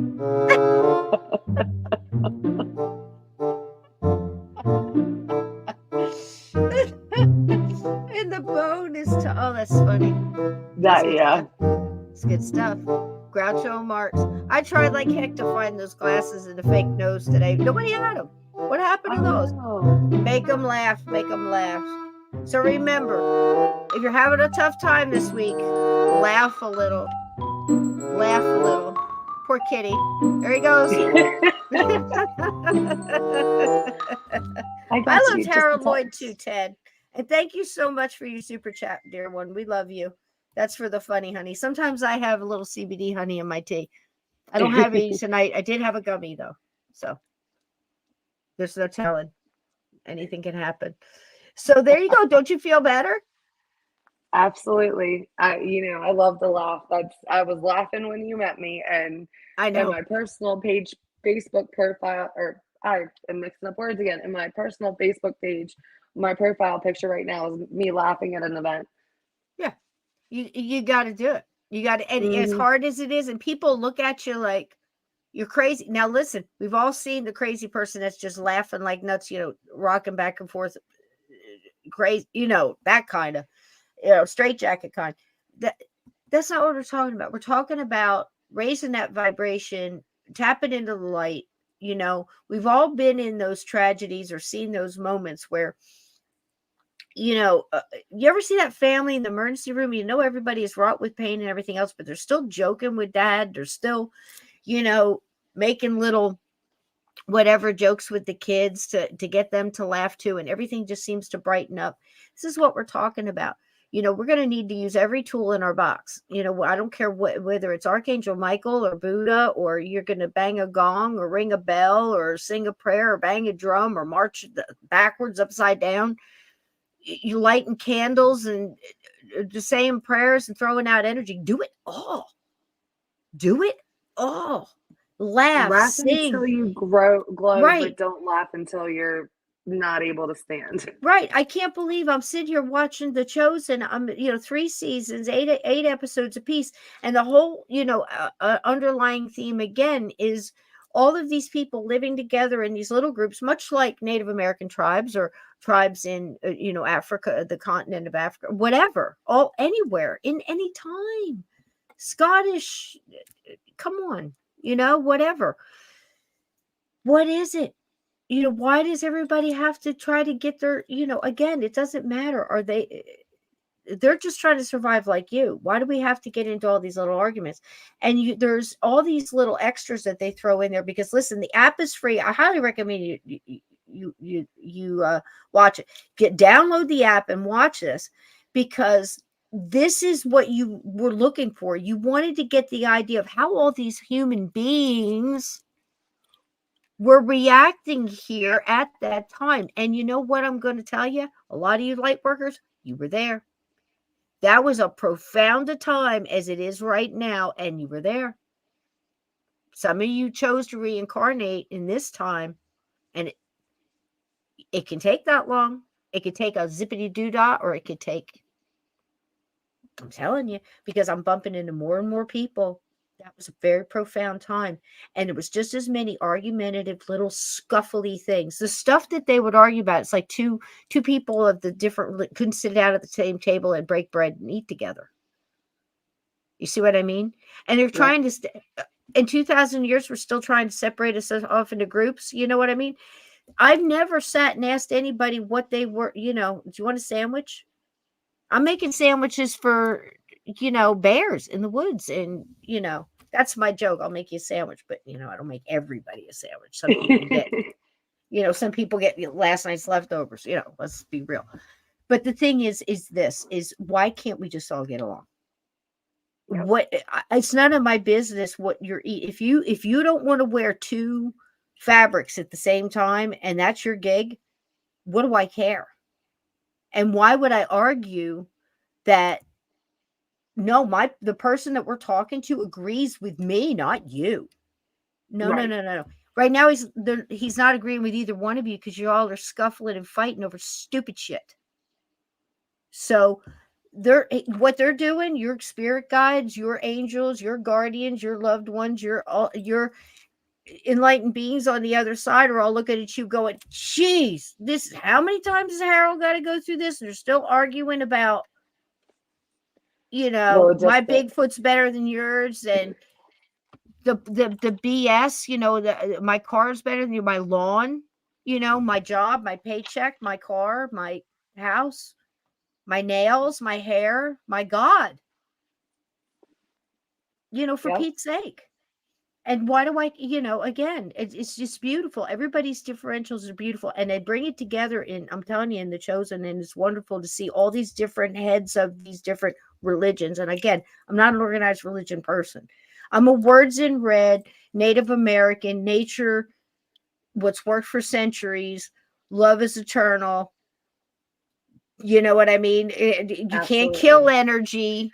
We're all connected. Love is the most important thing.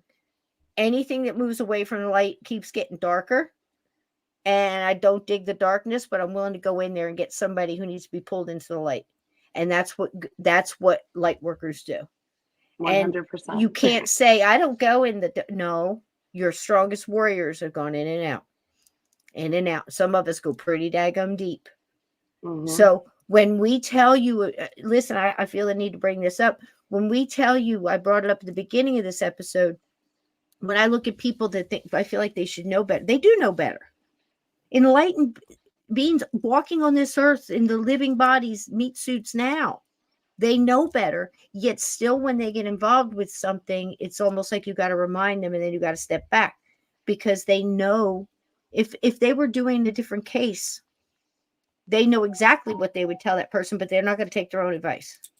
Right. They forget. They forget or they get weak. Is your battery dying? Do you need to plug in? Sorry, I'm plugged in. I just had to check. My kids and my boyfriend are home, and I got a message. So I just want to check that they didn't need me. They're Okay, good. well, do what you want. I'll tell you what we're going to do. I was working our way up to what is this laugh energy? What does it do to our bodies when we laugh? How does it make us better? How does it help us heal? How does it boost our immune system? Listen, we need all the tools. All the Yeah, tools. and with laughter, it's not just bringing the light in, but it changes the chemicals, which I'm no scientist, so I can't give you the exact what Right. everything does, but it changes those things where some people, you know, and medicine in itself is It's been good for what proven. it needs to be used for, but laughter adds to whatever treatment you need. Laughter just brings you back up out of that hole and lifts you up closer to everything. Absolutely does. So I'm going to pull this, not to cut you off. I need to load it You're because good. the You're good. technical wiped everything. So I got to jump to stop it. But here's exactly what she just said, what I'm trying to put into words. What makes you feel better? What rejuvenates you? Again, yes, light the candles. Yes, do the shower cleansing. Yes, do the sage. Yes, do the Florida water and the holy water and the salt in your pockets and the cleaning of your home. All the things, all the things. Talk if talking to Archangel Michael, defend us in battle, if doing this prayer, believe trust me, that's my howitzer. When I'm in something, you better believe that's coming out. But if I'm in a house helping that family cleanse a house, I also ask them, where are you at? Let's incorporate that. You have to incorporate whoever's there because again, it's all connected. But you have, or you better believe it, or you're gonna might as well throw a slipper at it. Oh, yeah. And you're going to go up against sometimes, let's be real, some dark stuff, be it a human that's passed and confused and agitated and learned a couple things, or it's an entity that's never been human that, honey, let me tell you something, you better have a toolbox full of stuff. You better not be so arrogant that you would throw out tools you may need in a battle. Just saying. And we are in a battle. Yep, you put them all in a box and pull them out when you need them. Right tool for the job, right tool for the job. So we're not scientists, and this is this disclaimer. We are not doctors. We don't even play No. one on TV. Lenard Nimoy is not a scientist. However, he's one hell of a host of this wonderful show called In Search of that goes way back to the 70s. And I say it yet again that the truth knows no time. Facts don't care about your feelings. And we knew if we knew it in 1975, for the love of Pete, why are we still scratching around trying to figure it out? We knew then because time after time after time, Hans Holzer got it right. Peter Underwood got it right. Yeah, all these people, all these knowledgeable people, whether it's paranormal or supernatural or hunting Bigfoot, or looking for ghosts or trying to understand the differences, what happens to us when we pass, what's the afterlife, the other side, be it atheist or a theologian. Okay. And somewhere in between, we're supposed to survive in this stew. And somebody keeps turning the pot up all the time, Yes. until we realize again that we can regulate what we're in because we're all connected. Whether you're a sliced carrot or a big hunk of beef, baby. Yeah. We're all in the same soup together, and we can regulate the temperature if we just understand that and get all together. I know that sounds like a wacko metaphor, but sometimes people like to teach in parable. And there's something in that for you, just for you. Okay. So now we're going to get Lenard Nimoy tell us what he found out talking to comedians and scientists and all these clinical studies to see how laughter is the best medicine. You ready, girl? You can pop in and out, do what you need to I'm do. ready. We're here. Okay, I'll Okay? be right back. Whatever you want to do. Here we go.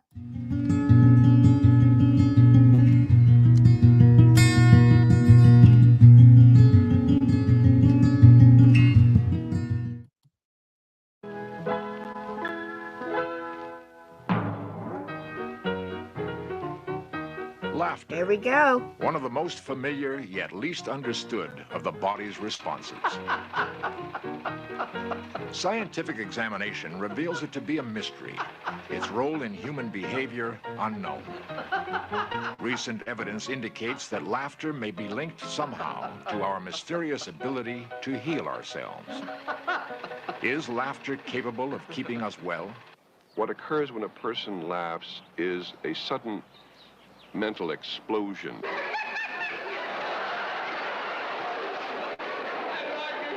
Bill Allen's baseball scoop. Scoop! I would rather have a comedian with me when I'm feeling badly than a doctor. What is the importance of laughter? Could it be linked to survival itself? Come with us now as we go in search of laugh therapy.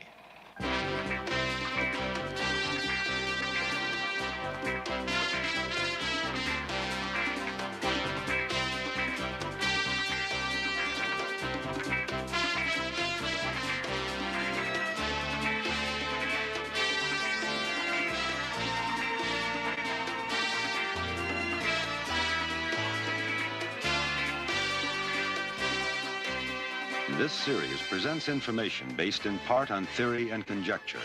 The producer's purpose is to suggest some possible explanations, but not necessarily the only ones, to the mysteries we will examine.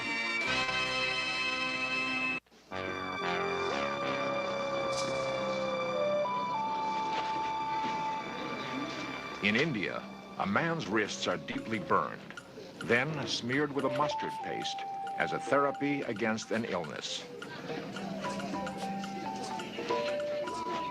There's no rational explanation as to why that would work other than that the patient would believe that it would work. Dr. From a Ari long Keith distance. has traveled the world in search of an understanding of therapeutic practices.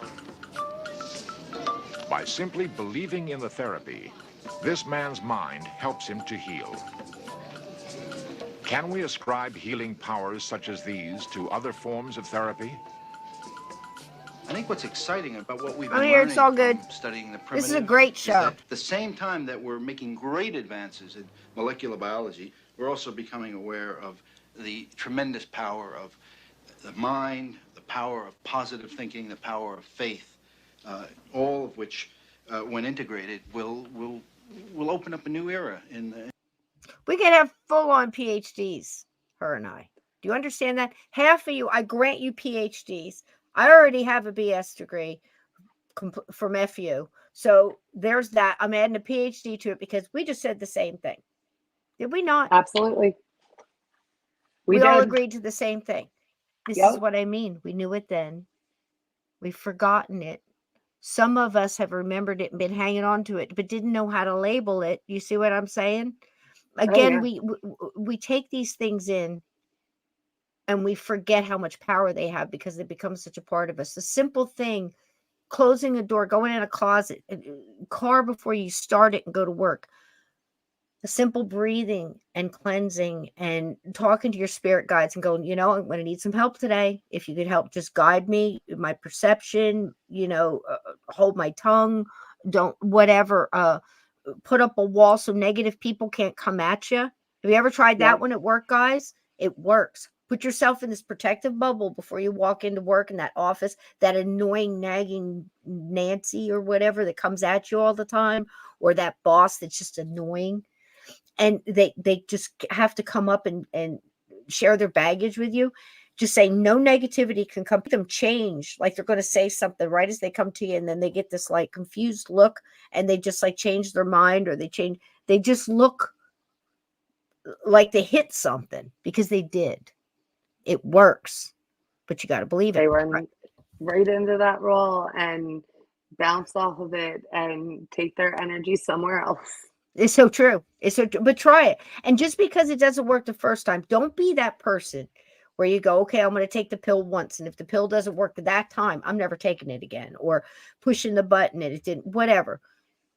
Some things you have to try several times. We usually say 3. Don't we? Like if you're going Yeah, to talk to your spirit guides before you go to sleep, at least 3 times right before at sleep, least do 3 it. times. Or if you Mhm. ask for a pet to come and visit you in a dream, or can you just let me know you're okay? Try to do it 3 times in a row. But again, it's not stringent like those people that are so crazy that they would stone somebody to death for wearing 2 different woven garments on a day. What? Stop this. We're supposed to evolve intelligently at the same time too. Just don't get your peanut butter in my chocolate. I don't give a shit what you wear, as long as you're not offending me or my kid, and I get away from you. Again, moral compass, clean off the glass. If it's broken, get it fixed. Right? Common Yep. sense here. Right? But again, I'm amazed because we just said this. We now have a PhD. I am officially a paranormalist PhD. Thank you very much. I accept. In the There we treatment go. of psychiatric as well as physical illness. From around the world, we learn of strange therapies that seem to be impossible, yet they do work.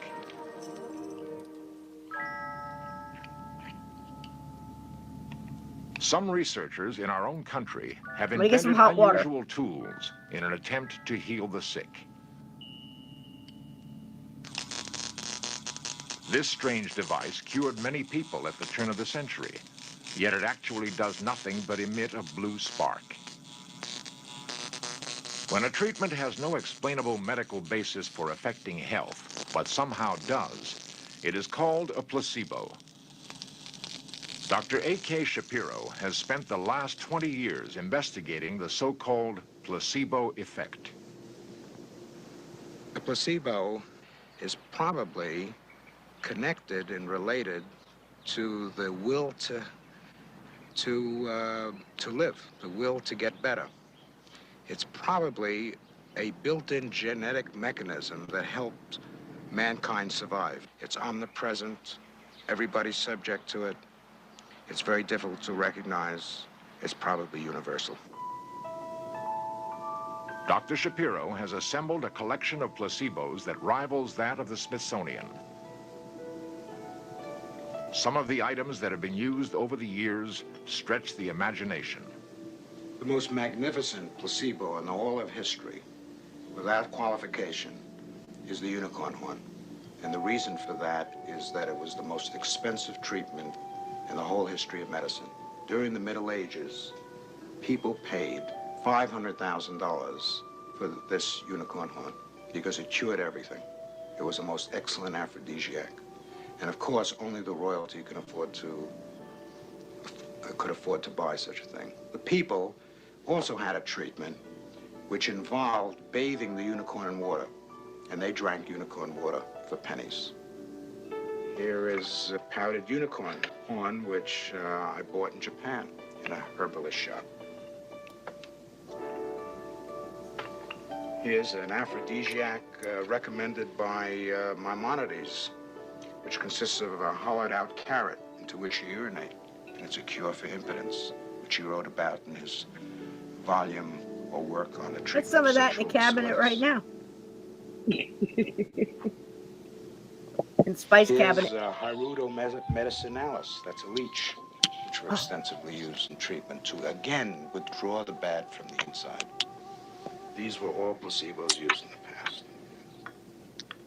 We asked Dr. Shapiro whether using laughter could be a placebo therapy.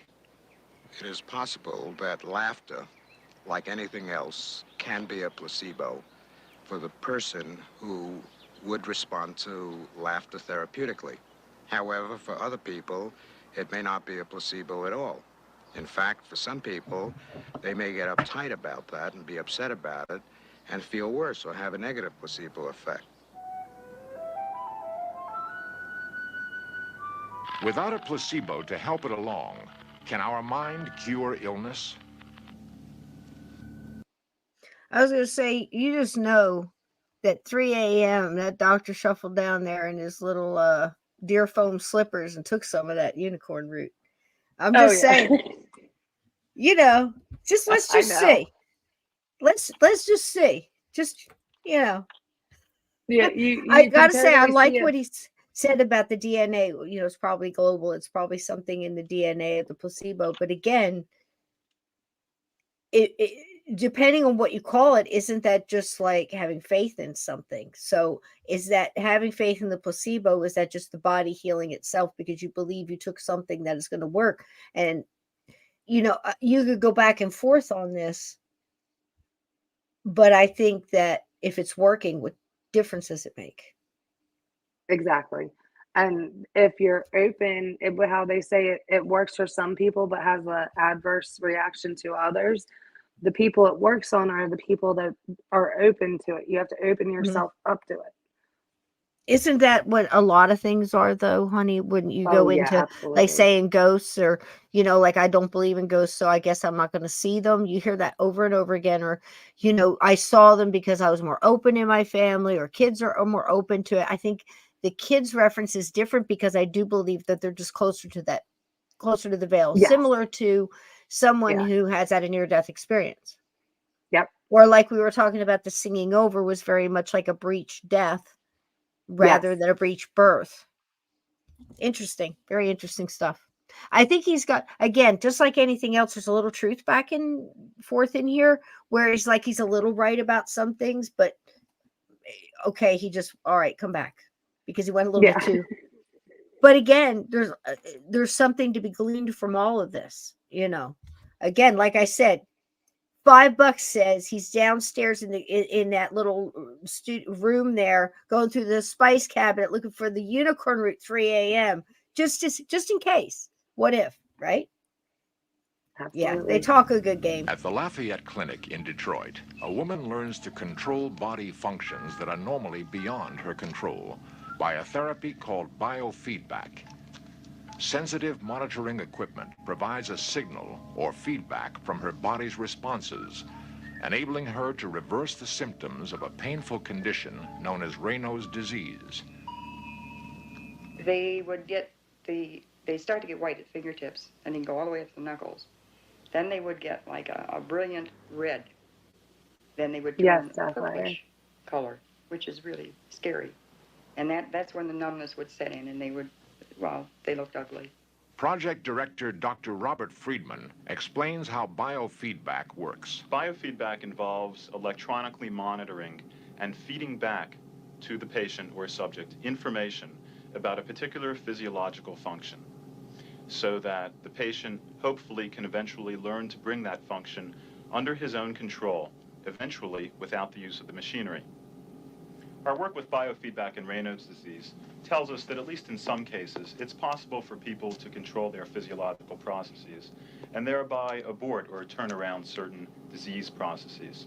Whether or not this is merely due to a placebo effect or whether it's due to some true intrinsic effects of biofeedback really remains to be determined by future research. Whether a placebo or not, this woman is using a form of therapy that allows her to use her mind to become well. But if burning wrists and electronics can be therapies, what else might work?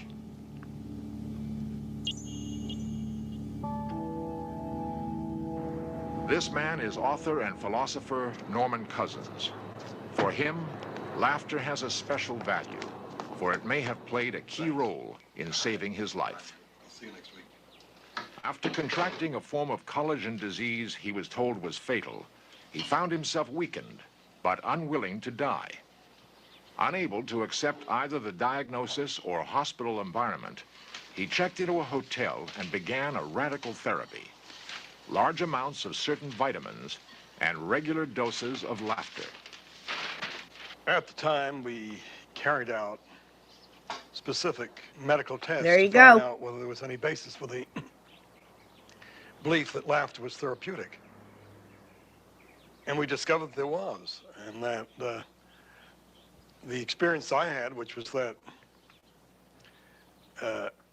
laughter tended to free my body to some extent of pain, and would give me 2 hours of pain-free and also pill-free sleep. This was corroborated by the test. If laughter and positive emotions can physiologically affect us, the changes should be measurable. Is it possible to scientifically record the healing power of laughter? Primates seem to share an ability to respond to tickling in a way that resembles laughter. What is not clear is the importance of laughter to either these orangutans or man. Is there a primitive and instinctual basis for laughing? If so, why? At Stanford University, psychiatrist Dr. William Fry takes part in a unique study. He is wired to monitor his body's vital physiology while experiencing sustained laughter. The primary study that we're doing, this procedure here, putting the cannula into my artery, is to make a direct, continuous study of the effect of laughter on blood pressure. There are also these electrodes on my chest, which will give us readings on the I'm missing heart it too. rate and the characteristics of the. Guys, just for clarification, I did a record last week with Steve Stockton on his new radio show that is airing right now.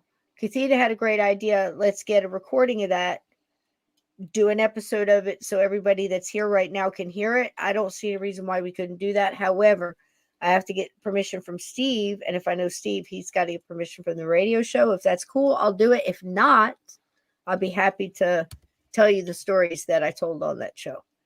But that's the best I can do. But I got to get permission first. But that's a great idea. If I can do it, I will. Pretty cool, huh? But, and if you need to go there, you can go there and catch a replay here. And I love you. You know, it's free will here. So. Oh, yeah. I love you too. I'll probably be leaving you guys in about a few minutes. I've got there a you few go. things to do for the children before bed. Yeah. Oh, yeah. And listen, if you want anything you want to say, and I'll just go ahead and play this out on the way out, and then you can go when you want to go. Is there anything you'd like to say to listeners before you go? Tell us how to get in touch with you and, all of that. Go ahead. I'm on Facebook at Soul Cleansing and Healing by Marana. I'm on other social media, but right now with being sick, I haven't been active on those. So the best way, bless you, baby, is my Facebook. And it's always on. You can message me anytime. When I go to bed at night, I put my sleep on so it does not bother me. But I am free for consultations or to help anybody who needs help. Money is not always a thing with me. I have a sponsorship program as well for those who can't afford that little extra bit of light that they need in their life. And you're probably also open to trading too. So you could accept chickens and maybe eggs and, like a baby goat in a sweater or something like that. Would be great, right? Listen, that's the way they used to do it back in the day. And barter is so native, so tribal, and so cool. And I'm telling you right now, it helps. It really does help, and we got to get back to that. I will barter for just about anything that's legal. It's so social. Yeah. And it's social, that engagement that they're trying not to have us do. That's what we need to get back to do. It's a nice, peaceful way to revolt and rage against the machine and just go, you know what? We're going to just chill and do it. It's kept everybody alive for centuries. How about that?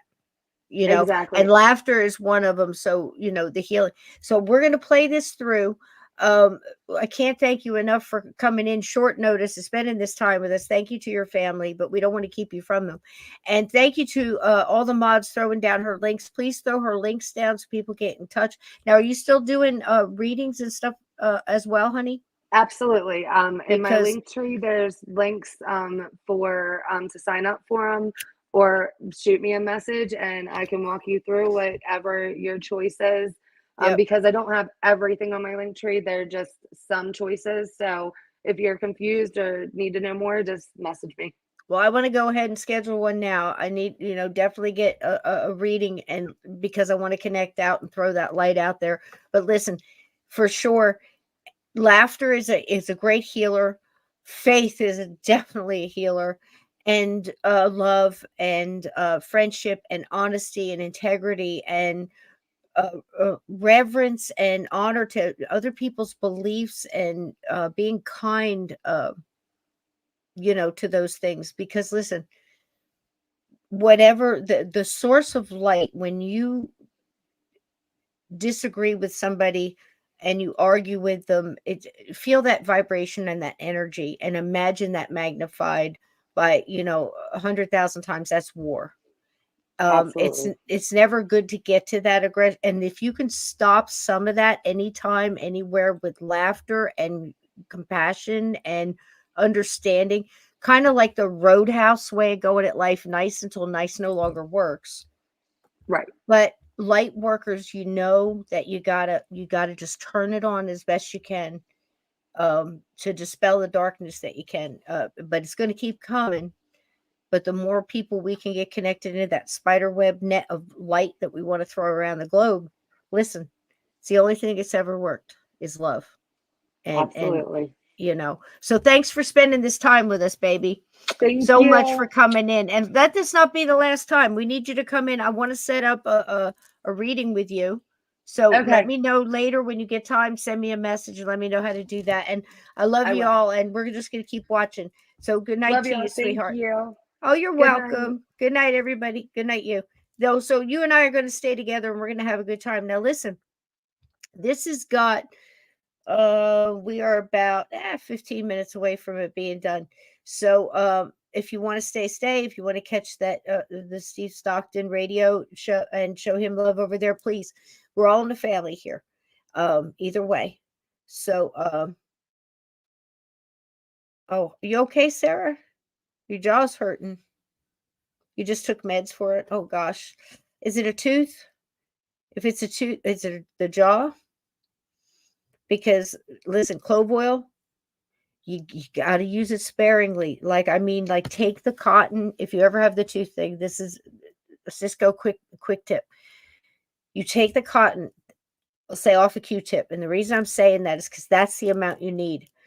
And depending on where the tooth hurts, so like if you lose a filling, if listen, if times are hard and you got to wait to get to a dentist, this will hold you over a while. Take the real clove oil. Everybody should have it. You should have it in your bug out bags. You should have it in your medicine cabinet, your first aid kits. Everybody should have it because you never know. It lasts forever, virtually. And it's nothing better because you go to the dentist. This is what they use too. So get your little bottle of clove oil and keep it. But you dip that little bit of cotton that you took off the Q-tip in that clove oil. Take it in a paper towel or clean paper towel or tissue or whatever, and squeeze off the excess because that stuff is so powerful. And just lay that on wherever the pain is in your mouth, as far as tooth. If you lost a filling, put it in there where you lost the filling. If it's an exposed nerve or something, like the second that clove oil hits, you can feel it go boom, boom, gone. Oh, yeah, and teeth, okay. So, are you on an antibiotic to kill the infection? Gosh, I hope so. Because it's nothing to mess with. So, either it's a good antibiotic, either a natural, and I've argued with white coats about that. There are no natural antibiotics. So I'm like, what do you think I've been killing this with? Come on, I am my own clinical study here. You just told me it was this old. This is what I've been doing to stop it. Obviously, you're the one who just said, well, that's what I used. So you kind of called yourself a liar there. So anyhow, look into both those things. If you got to get it. Oh, to the baby teeth. And the active ingredient in that, I guarantee, is clove oil in that. And that's what's, they put it in a gel and they mix it in with things and, get it tomorrow. There's other things too that you can put right on it that, if you have colloidal silver, you dump that in there. You can soak a cotton ball with it and just saturate it and keep it. So colloidal silver only works while it's wet. The best silver I know that I take myself, I can't tell you what to take, but what I take, I've had so many. For the past almost 30 years, I've been Sovereign Silver. It's a hydrosol, 10 pph, less is more. Do your own research. But yeah, I would put that on a cotton ball and just saturate it and leave it in there, and then just keep adding it. As long as it's wet, it works, and it'll again, boom, boom. But that gets the infection too. Yep. So, wow, I hate that. All right, so here we go. Stick with us. That's enough. Virtual inner tube dentist. But listen, I've had to deal with so much of that, and people that are going and they're doing root canal or getting an extraction or something like that. I'm going, listen to me, please. I can save you so much time, and just trust me. And again, that's that old granny witch stuff. Again, you can go back, like bad stomach, ginger tea, peppermint, um, those things that we all reach to and lean to, that they work time and time and time again. And even if there's something over the counter that we can go and purchase, chances are it has its root in the stuff that the granny witch would have told us to do. Whether it be white willow bark and aspirin, or valerian root and Valium, or anti-anxiety medicine and things like that. And you wonder how we got away from that, how they talked us away from stuff that was better for us and made it more convenient. Why we would, for convenience, we would go into a store that we can run in and go, and milk is $7 a gallon, or we could go to a larger store. It takes just a little bit more time, and it's $3.50 a gallon, but you have to walk through more territory and go past more impulse things, but it's so much easier than going out and milking the cow and taking care of the milk, or having to walk to the well for the water. See how long it's been?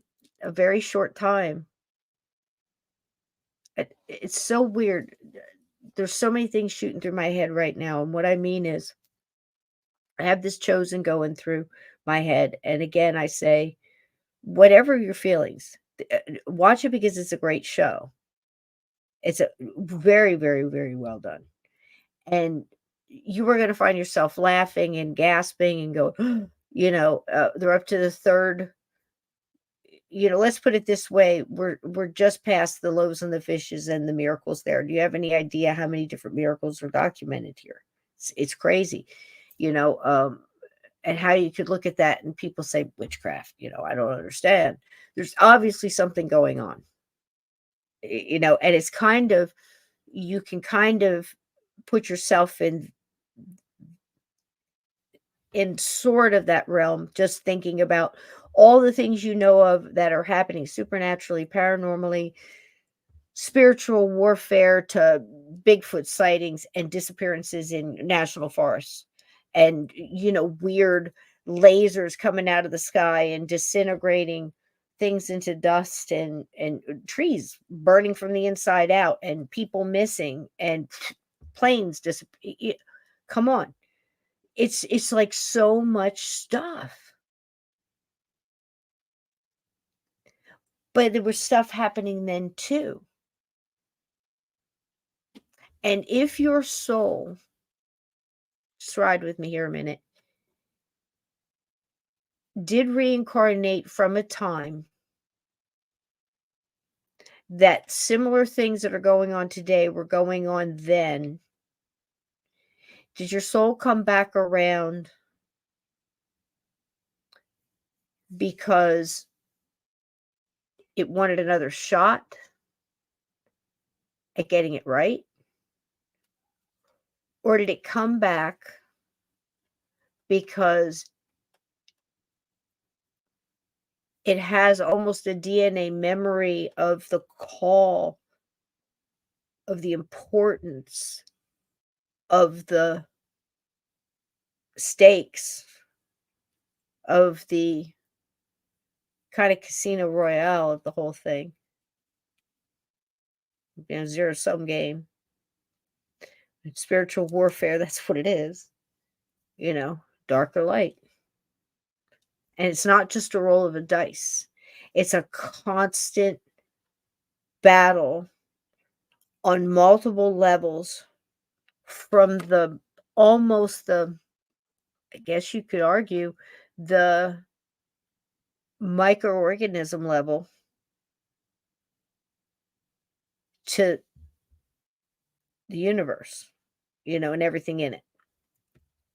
And everything that has free will making choices along the way and trying to keep traditions and cultures and importance and bloodline and ancestry and future and what's important to the person of leaving what they have left behind for their family, their children, or whoever. And that changes through time too. Have you ever seen a time where there was less, parents leaving the business to the kids or the farm to the kids or the corporation to the kids? I guess you see more people leaving corporations to kids now than farms. Even cars. Back in the 70s, everybody was driving their old man's station wagon, her mom's old, now I look around and 16-year-olds are driving brand new vehicles, and somehow, I was always taught you had to earn what you got so you'd respect it, but I guess I had a crazy parent. But anyway, I'll shut up, and it just gets me because people, like I said, this Chosen, along with movies like Nefarious, if you haven't seen it, I highly recommend it. Go find it. You'll have to fight to find it because they don't want you to see it. It's a beautifully made movie. It's not what you think. Just watch it and be amazed. The Ravine, again, watch it. I know people that are don't like to see a lot of drama, and that kind of stuff in the beginning of a movie. They think, oh gosh, this is going to get real bad. No, the Ravine, just move through it. It's real life, so it might open like something opens with a car accident or something bad, a trauma happening. They don't want to push through it, and they cut it off, and they don't get to the good stuff. Well, these movies are real life movies, so they have some of that real life trauma in it. Push through it. You're going to be glad you got to the end of both of those, Nefarious and The Ravine. And they're very big in it cult wise underneath the surface of all this other crap that's out there, because they don't want you to see it, and they're hiding it, and they're pushing it down, and they're trying to keep things like that out of theaters and off of TV. And it's very difficult now. Everybody's watching everything different. And of course, you're going to watch what they advertise and shove in your face and recommend, and the biggest on Broadway and the best movie of the year, and, highly recommended bestseller of the year, and all those things that are still working, the promotion and the in-your-face propaganda. Do it because all the cool kids are doing it, and you have to keep up with the Joneses, and by God, you better have one too. Get off the wheel. The Ravine is powerful, Lindsay, and I feel better for having seen it, because again, it's similar to what I'm saying about The Chosen, as far as people are going to be put on. Oh gosh, I don't want to, the life of Jesus. Really?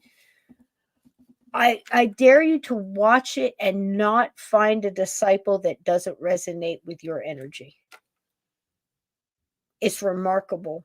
And yes, they took some literary license and they tried to fill in the gaps as much as possible.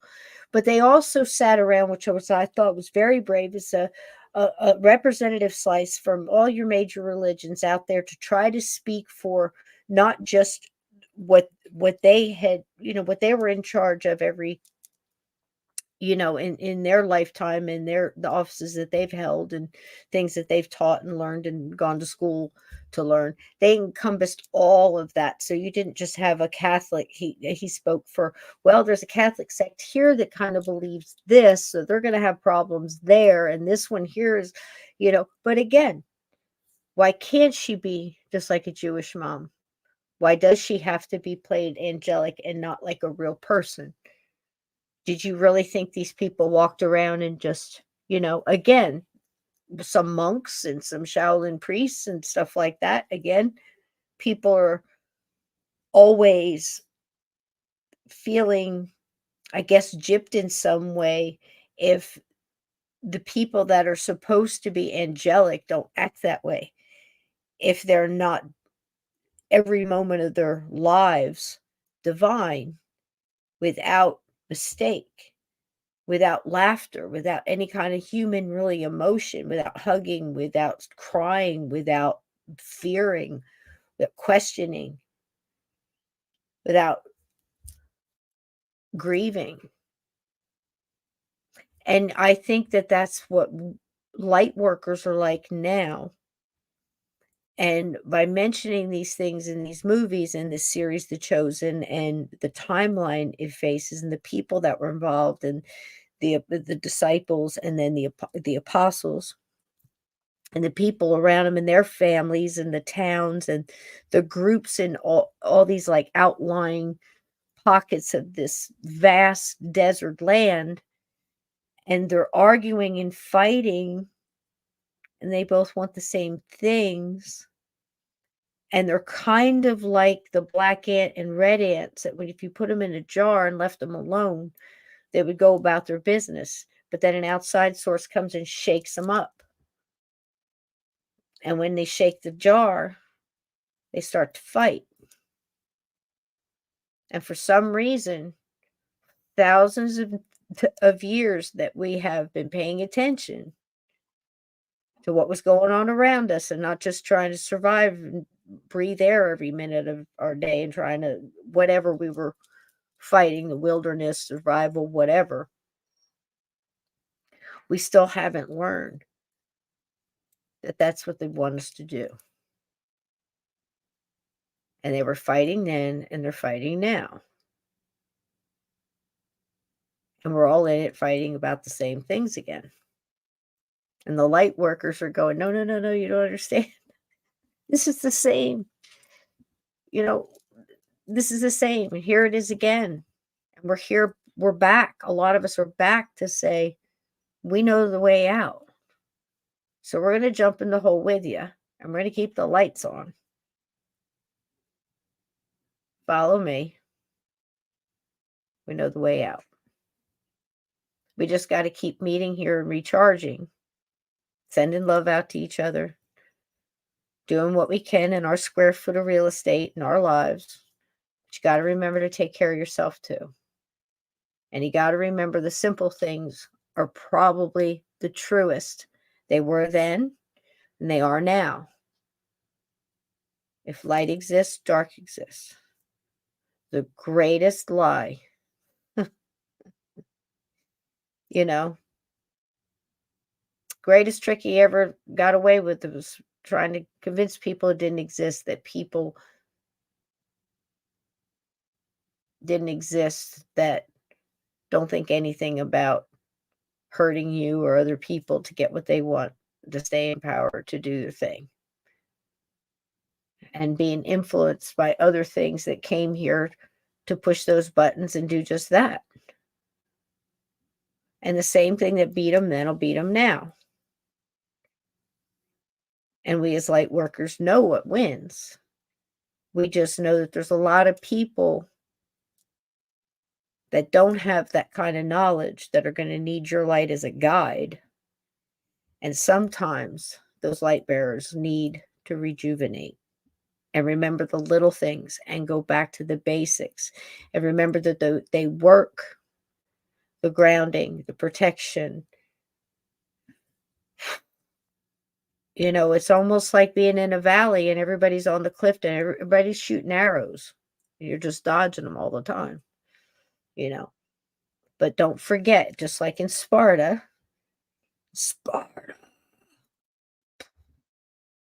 you just saw that kick, didn't you?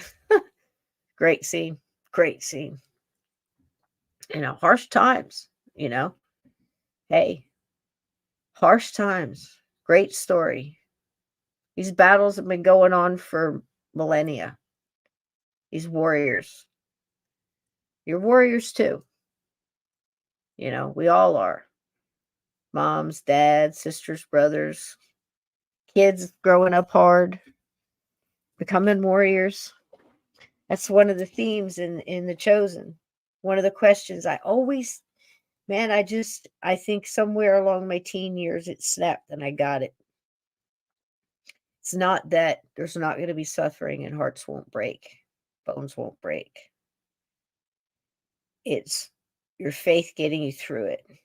And understanding that if the journey was easy and everything was handed to you and everything was fixed and your guardian angels didn't let you hit the tree and nothing bad ever happened and you got what you wanted and you pushed the button and the hamburger showed up and the Uber showed up and my hair was done and my nails matched my toes and Johnny drives the newest car and how many followers do you have? And here's a picture of me eating everything today. But I didn't really eat it. I just took pictures of it because, it's the only country that people starve themselves to death on purpose. It's a crazy place. It's a crazy time. And something's got to happen to shake all that. And that pendulum swings. And who's been trying to keep the lights on all this time? It was the people that saw in the distance the light. And they're walking that journey, and it's the hard road, the road less traveled. And here in The Chosen, they picture that as the fish. And in the openings, you'll see all the gray fish swimming in a circle in the river and going down the river, almost like trout. Just this gray fish, all different sizes. And then you get one teal fish, and it's swimming the wrong direction, going the other way. And then it touches one fish, and that fish turns teal and goes with that one. Pretty soon, before you know it, you have all these teal fish swimming against the grain, right? And swimming to the top and going together. I look at that's light workers. That's people who know that love is the answer, life is eternal. Going through with a positive attitude, even through struggle and trying to laugh, and you push on. And if you need help, you have a tribe, hopefully, of other light workers that reach out and give you a hand and a hug or advice, encouragement. And you keep the lights on. Like I said, sometimes you hit that dimmer switch and you're not really sure how bright your light really is. You gotta step back, regulate your breathing. Do all the things that you know has worked in the past, that have worked for your ancestors, that might have worked for you in another life, right? And use them. And don't get caught up in a hype. Don't let them fool you with, flashy narratives and colors and all the tricks and all the sleight of hands and all the one card Monties and the lockstep marching propaganda, take this, eat that, 4 out of 5 doctors, the picture on the Wheaties box, the prize in the bottom of the cereal, all the things that they do to distract and get you to buy or get you to pay attention or get you to believe. What really works. Back up, 40,000 foot view. The only thing that matters is the light and the love and how you feel. How you go to sleep at night. Said, you know what? I didn't put out a lot of light today, but it didn't go out. There you go. There you go. Can you heal yourself with laughter? I believe it helps. I believe it helps. You have a room of positive people in a sick room. Yes. I believe that helps somebody heal faster. I believe it helps heal the whole room. Through the grief, through the sadness, through the fear. Because it worked for me carrying around that steel ball in the center of my chest for the past couple of days. And I started looking up jokes for you guys and talking about doing this show. So there you go. give it a whirl. This is almost done. I'm going to shut up. We're going to let Leonard do the talking now. The heart action, in other words, what's called the electrocardiogram. Will research reveal that laughter is the best medicine?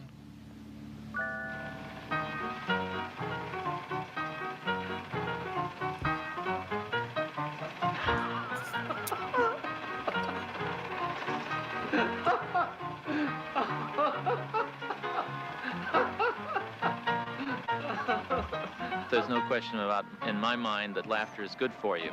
I think that it's good for people in a number of different ways having to do with this matter of the stimulation of various bodily processes.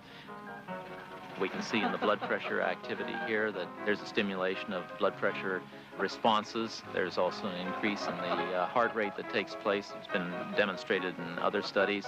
We also know that there's quite a bit of muscular activity that accompanies laughter. You can just look at me and you can see how muscle groups all over my body are active. The ones you can't see in outward activity would be the diaphragm and my abdominal muscles, but I can assure you that they were very active too. So I get a very good exercise while I'm laughing.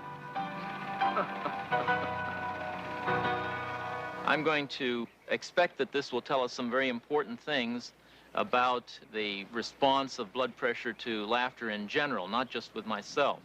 It's an area of science that hasn't been explored before. The whole area of the physical effects of humor and laughter on the body is one that's relatively ignored. Is laughter contagious? Well, let's find out. Performer Carl Reiner.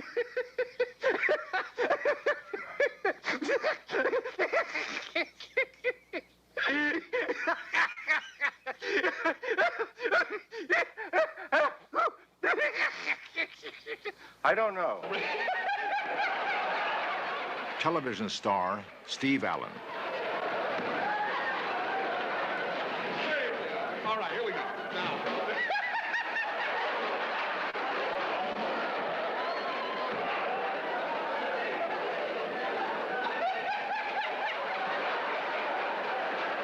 Oh, if only the script were this good. All right, here we go. The annual spring training warm-up. The big league teams are all at the spring training headquarters around the country. Let's see what's happening. And what a joke does, at least many jokes do, they derail the logical train of thought. You think you're going to a certain point, and then you're surprised. And I think this leads to perhaps some physical, literal spark in the electricity of the brain. And for reasons not yet clear, this produces the physical response of pleasant surprise and laughter. We go ha ha, and the muscles go boom boom boom, that sort of thing. When you're unhappy, the juices flow that make you feel bad, and you feel things are happening. You feel a disintegration inside the body. When you're feeling badly and crying, there's tensions, and you know that your organs are reacting to it. They must be. And when you're laughing, you think of nothing. You feel happy. You feel good. You feel good. There's been a notion that I laughed my way out of a serious illness. Not quite true. Laughter is a good headline, but the important thing is that I try to employ all the positive emotions: love, hope, faith, will to live, laughter. Laughter was important to be sure, because laughter helps to oxygenate the blood. It enhances respiration. And some medical researchers believe that it combats toxicity. So laughter is important, but it would be a mistake to think that that is the only positive emotion that was put to work. You laughs last. Well, happy people live longer. There's no doubt about it. At Children's Orthopedic Hospital in Los Angeles, stuntman Red Horton steps into a classic comic role. Doing a gig like that, it's of children especially, because it's so hard to hold attention. It's really rewarding to feel that. He believes that a clown is a healer and that laughter is his medicine.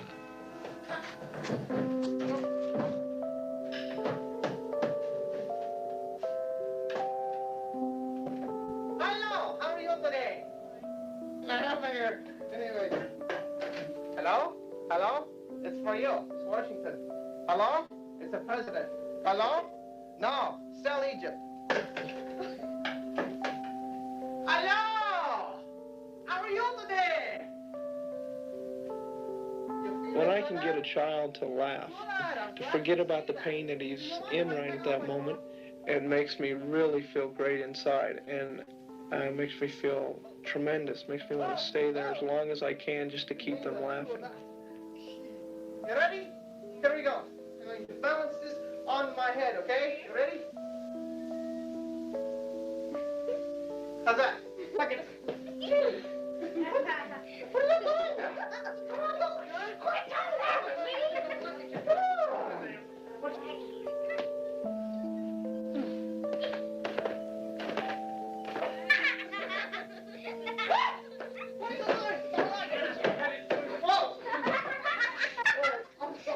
I see myself in a role that has been carried on for centuries between clowns, Luke Jacobs, all the way back to the court jesters.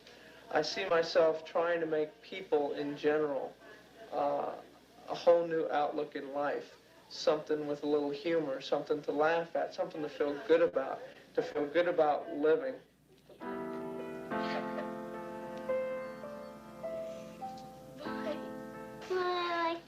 Because, like, when you're hurt or your leg is uncomfortable, when you laugh, it makes it so you forget what the pain is, and you don't. There's no hurting. You just laugh. It makes the pain go away because you just forget all about the pain. But not all pain is physical, and that's when laughter heals best. It's a real privilege right now to bring to the stage at the Comedy Store one of our regular performers. She's a very special lady. Welcome right now, Jerry Jewell. Couldn't ask for a better reception. Yeah, how we are tonight. Yeah, I can't lie to you people. You know, I got cerebral palsy. I knew that I had cerebral palsy when I was just a little kid. And I always used to admire the clowns and the circuses and stuff like that. And I always used to think that if they put me in a clown costume, nobody'd ever know I had CP. You know, they always walk funny. But I understand, you know, I'm not insensitive, and I understand that we're brought up in a society where we're taught not to stare or laugh at handicapped people. Well, tonight I'm going to break all those rules. And I'm going to laugh at Pervin and Carter.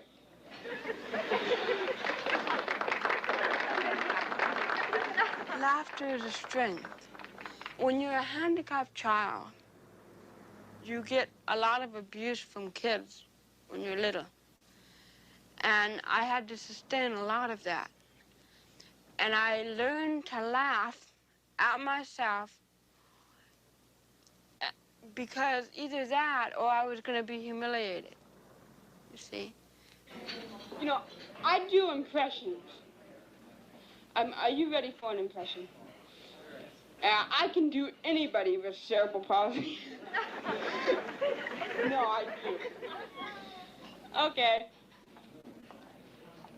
This is my impression of a Q-tip.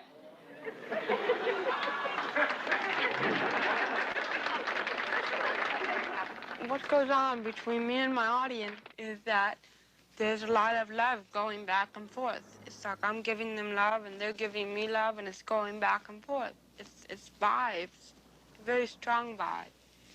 I think the most beautiful part of being a comic is being successful with a set and walking off the stage and seeing everybody smile. It's so neat. And I love it. It just makes me feel so great.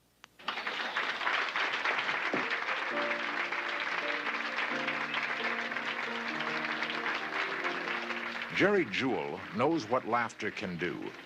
She has found a balm for the spirit and a world of love and acceptance because of a mystery called laughter.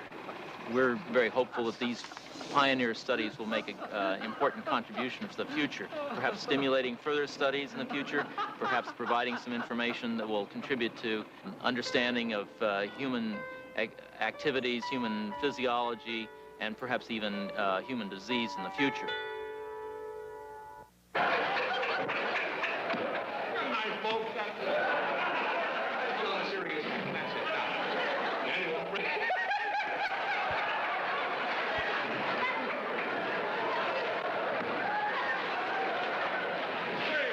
All right, here we go. Now.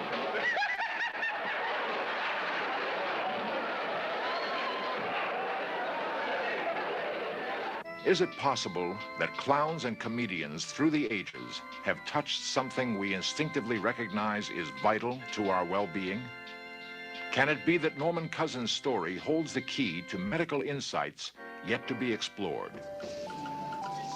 Insights that are linked to our mysterious ability to heal, an ability that crosses both cultures and time. Comic books. It's obvious that laughter is important to us for our mental well-being. That's indisputable. Is it also possible that it actually helps to keep us well physically? We do know it feels good, but we don't know why. Will we someday? Perhaps future research will more clearly define the positive physical effects of laughter. Until then, we can certainly continue enjoying its obvious psychological benefits.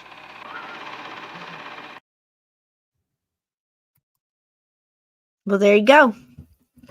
So I can't tell you how exactly how it works either. It seems to. You know, I know it's worked in my life. I know it gets me through a lot of stuff. I know it's definitely something that I think, looking as far back as I can remember being a kid, and in a lot of different families I was involved with, humor, if it was in the family as a unit, used humor to get through tragedies, it was so much easier. There's so much more love and understanding and calmness. And I've seen it heal. You know, I know that it was a factor in getting people up out of bed that were going to give up, or getting through physical therapy, or, you know what I mean? Ask any nurse that's really hands-on, or physical therapist, or somebody that that helps through that, you know. So it's for sure works. I thought it was a great reminder. I thought it was cool to pull out some old jokes. So I think you do the fun things. I think you do, yes, even in times of tragedy, you do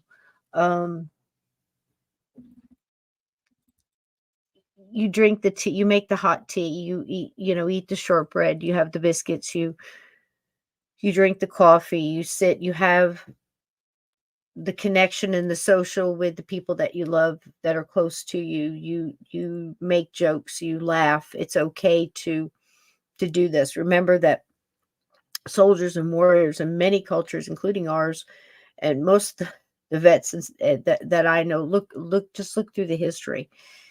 Use humor to get through some of the worst situations you couldn't even imagine. Let's hope you can anyway. So it's okay. It's the toughest people I know use it. And some of those people, the toughest people I know are, you know, probably don't look like who you think I'm talking about. Some of them are, but some of them have been kids that have shown unbelievable faith without wavering. And again, I hearken back to this Chosen and the way it's done. It's amazing to see life from that angle, and from that 40,000 foot view of just again, it happened. Imagine it happened. Just move past all that and accept it for the story that it is, just so you can just enjoy it, the warmth of it.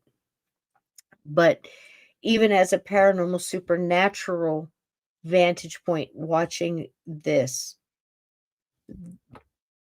the living, not just hearing things in parable, but living in parable, whether you're talking about the events of today that are going on around globally, or talking about regular day-to-day life of just a human being trying to be a good human, and saying, you know, why here, why them, why me, why now, and seeing of that simple message of it's the journey.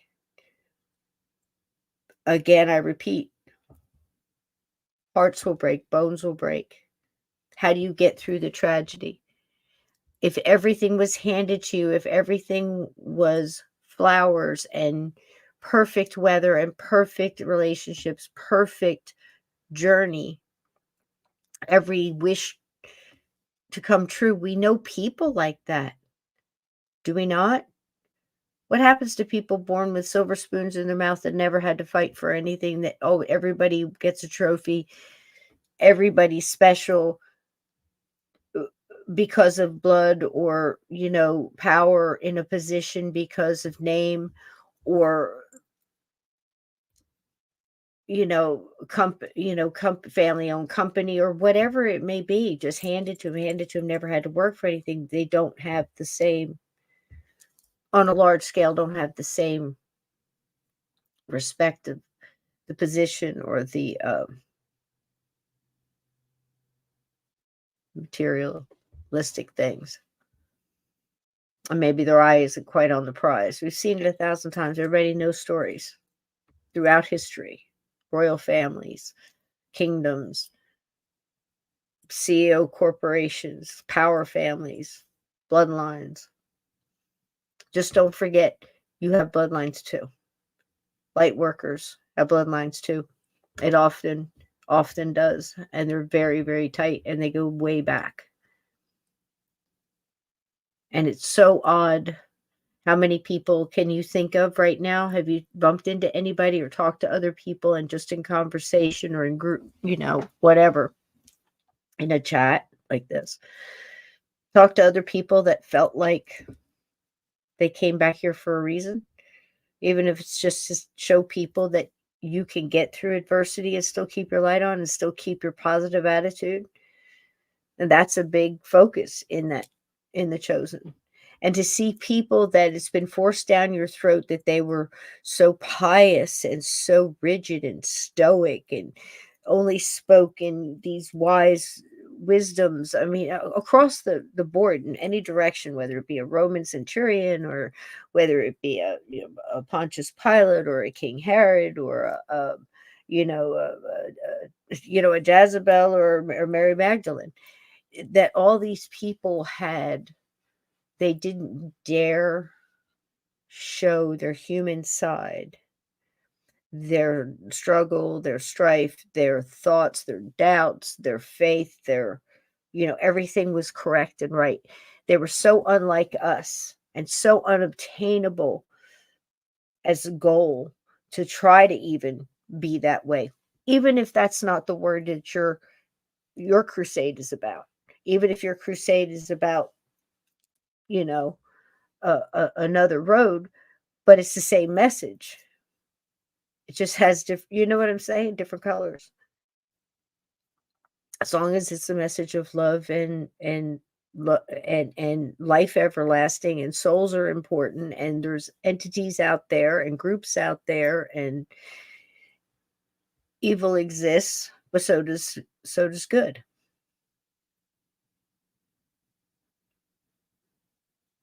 And if you're in the light, you're fighting for the good side.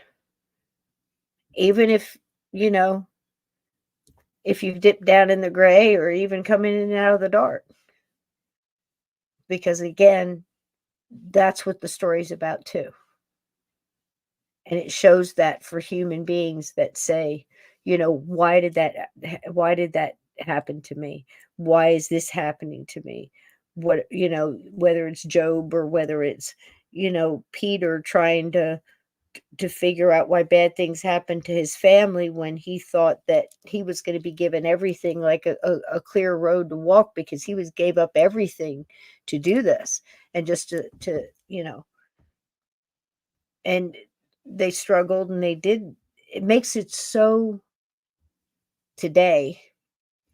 And you can see yourself again, like I said, whatever your walk is as a light worker, whether it's just not wanting to choke everybody 24/7 at the office that you're working at, trying to struggle through having to sit in a lunch room, or a teacher's coffee room, or where you're going to meet up, at Best Wings or something, or Roy Rogers for a burger, and you got to sit with them and the chattering on, and you got to listen to all their BS, and you wonder what's it all about, with a dad that comes home and worked his butt off, and it just doesn't seem to be enough to cover everything, and you're just trying to do what your dad did or your mom did for you, or that makes it hard because they told us we had to do it alone. They didn't want us to dare get together and put our light together and aim it at them. I got news for you. I got news for them. That's exactly what we're doing. All right, guys. Laugh your way through it. See you tomorrow night. No idea what we're talking about. Hope to be here with Steve. And I'll get it up there, and we'll get together again. We'll have a good time. Keep on laughing. Thanks for being here. If you have not subscribed, please do so. Please hit the like on the way out. All the comments help, either now or after, when the video reloads on the inner tubes. And I appreciate you, everybody who's been in there. Thank you so much for the super chats. I truly mean that. It goes right back to the show. And it helps me take the time to make those little videos and do a deeper dive or deeper research on something to try to give you the facts so you guys can decide for yourself whether it's true crime or conspiracy or for whatever. I'm definitely going to give you my opinion. Most of the time I'm going to say I don't know, but just like people in, like I said, The Chosen that I've been watching, or some of these other shows that we've talked about, you watch them all and try to get to discern what you're going through today. And, it's such a privilege to be here at this time and with you guys and trying to help sort our way through all this mess. And I think we're doing a pretty good job. I thank you all for giving each other support in the chat. And I know outside of this show, you do the same thing. And if you're doing that here, you're probably doing it out there in your world. And that's exactly what we're here to do. Just try to be good humans. And I'll tell you what, this subject, digging around and trying to find out how energy works and how we can keep our energy recharged, like with tonight's show with Just Jokes. I'm telling you guys, I've heard of cases where people where nothing really else seemed to take hold. And a friend of mine went and got a couple of old joke books, different ones, and went over there and sat down, and everybody got one, and they sat there and they told jokes till they were rolling. And they lit that whole house up with that vibe. And they never had another problem from whatever it was that decided it would rather be anywhere else than to be haunting a place with another bad dad joke in it. So and to this day, it's still the house. There's no problems. So that's pretty cool. That's one that's kind of close, and thought I'd share it with you. I love you guys. Thanks for being here tonight. What are we going to play on the way out? Let me see. What can I find? I'm sorry that it happened again with this stuff. I updated the computer. Need I say more? And you know how that can be. Thanks again to Marana for being here. Send lots of love and healing light her way. We all got our struggles, man. But I'll tell you what, we don't give up, and we try everything. And positive love and light is it's a constant winner. So I'm gonna stick with it. Let's send it that way. Let's see what this one is. See if you guys like this one. I love y'all. Thanks for being here tonight.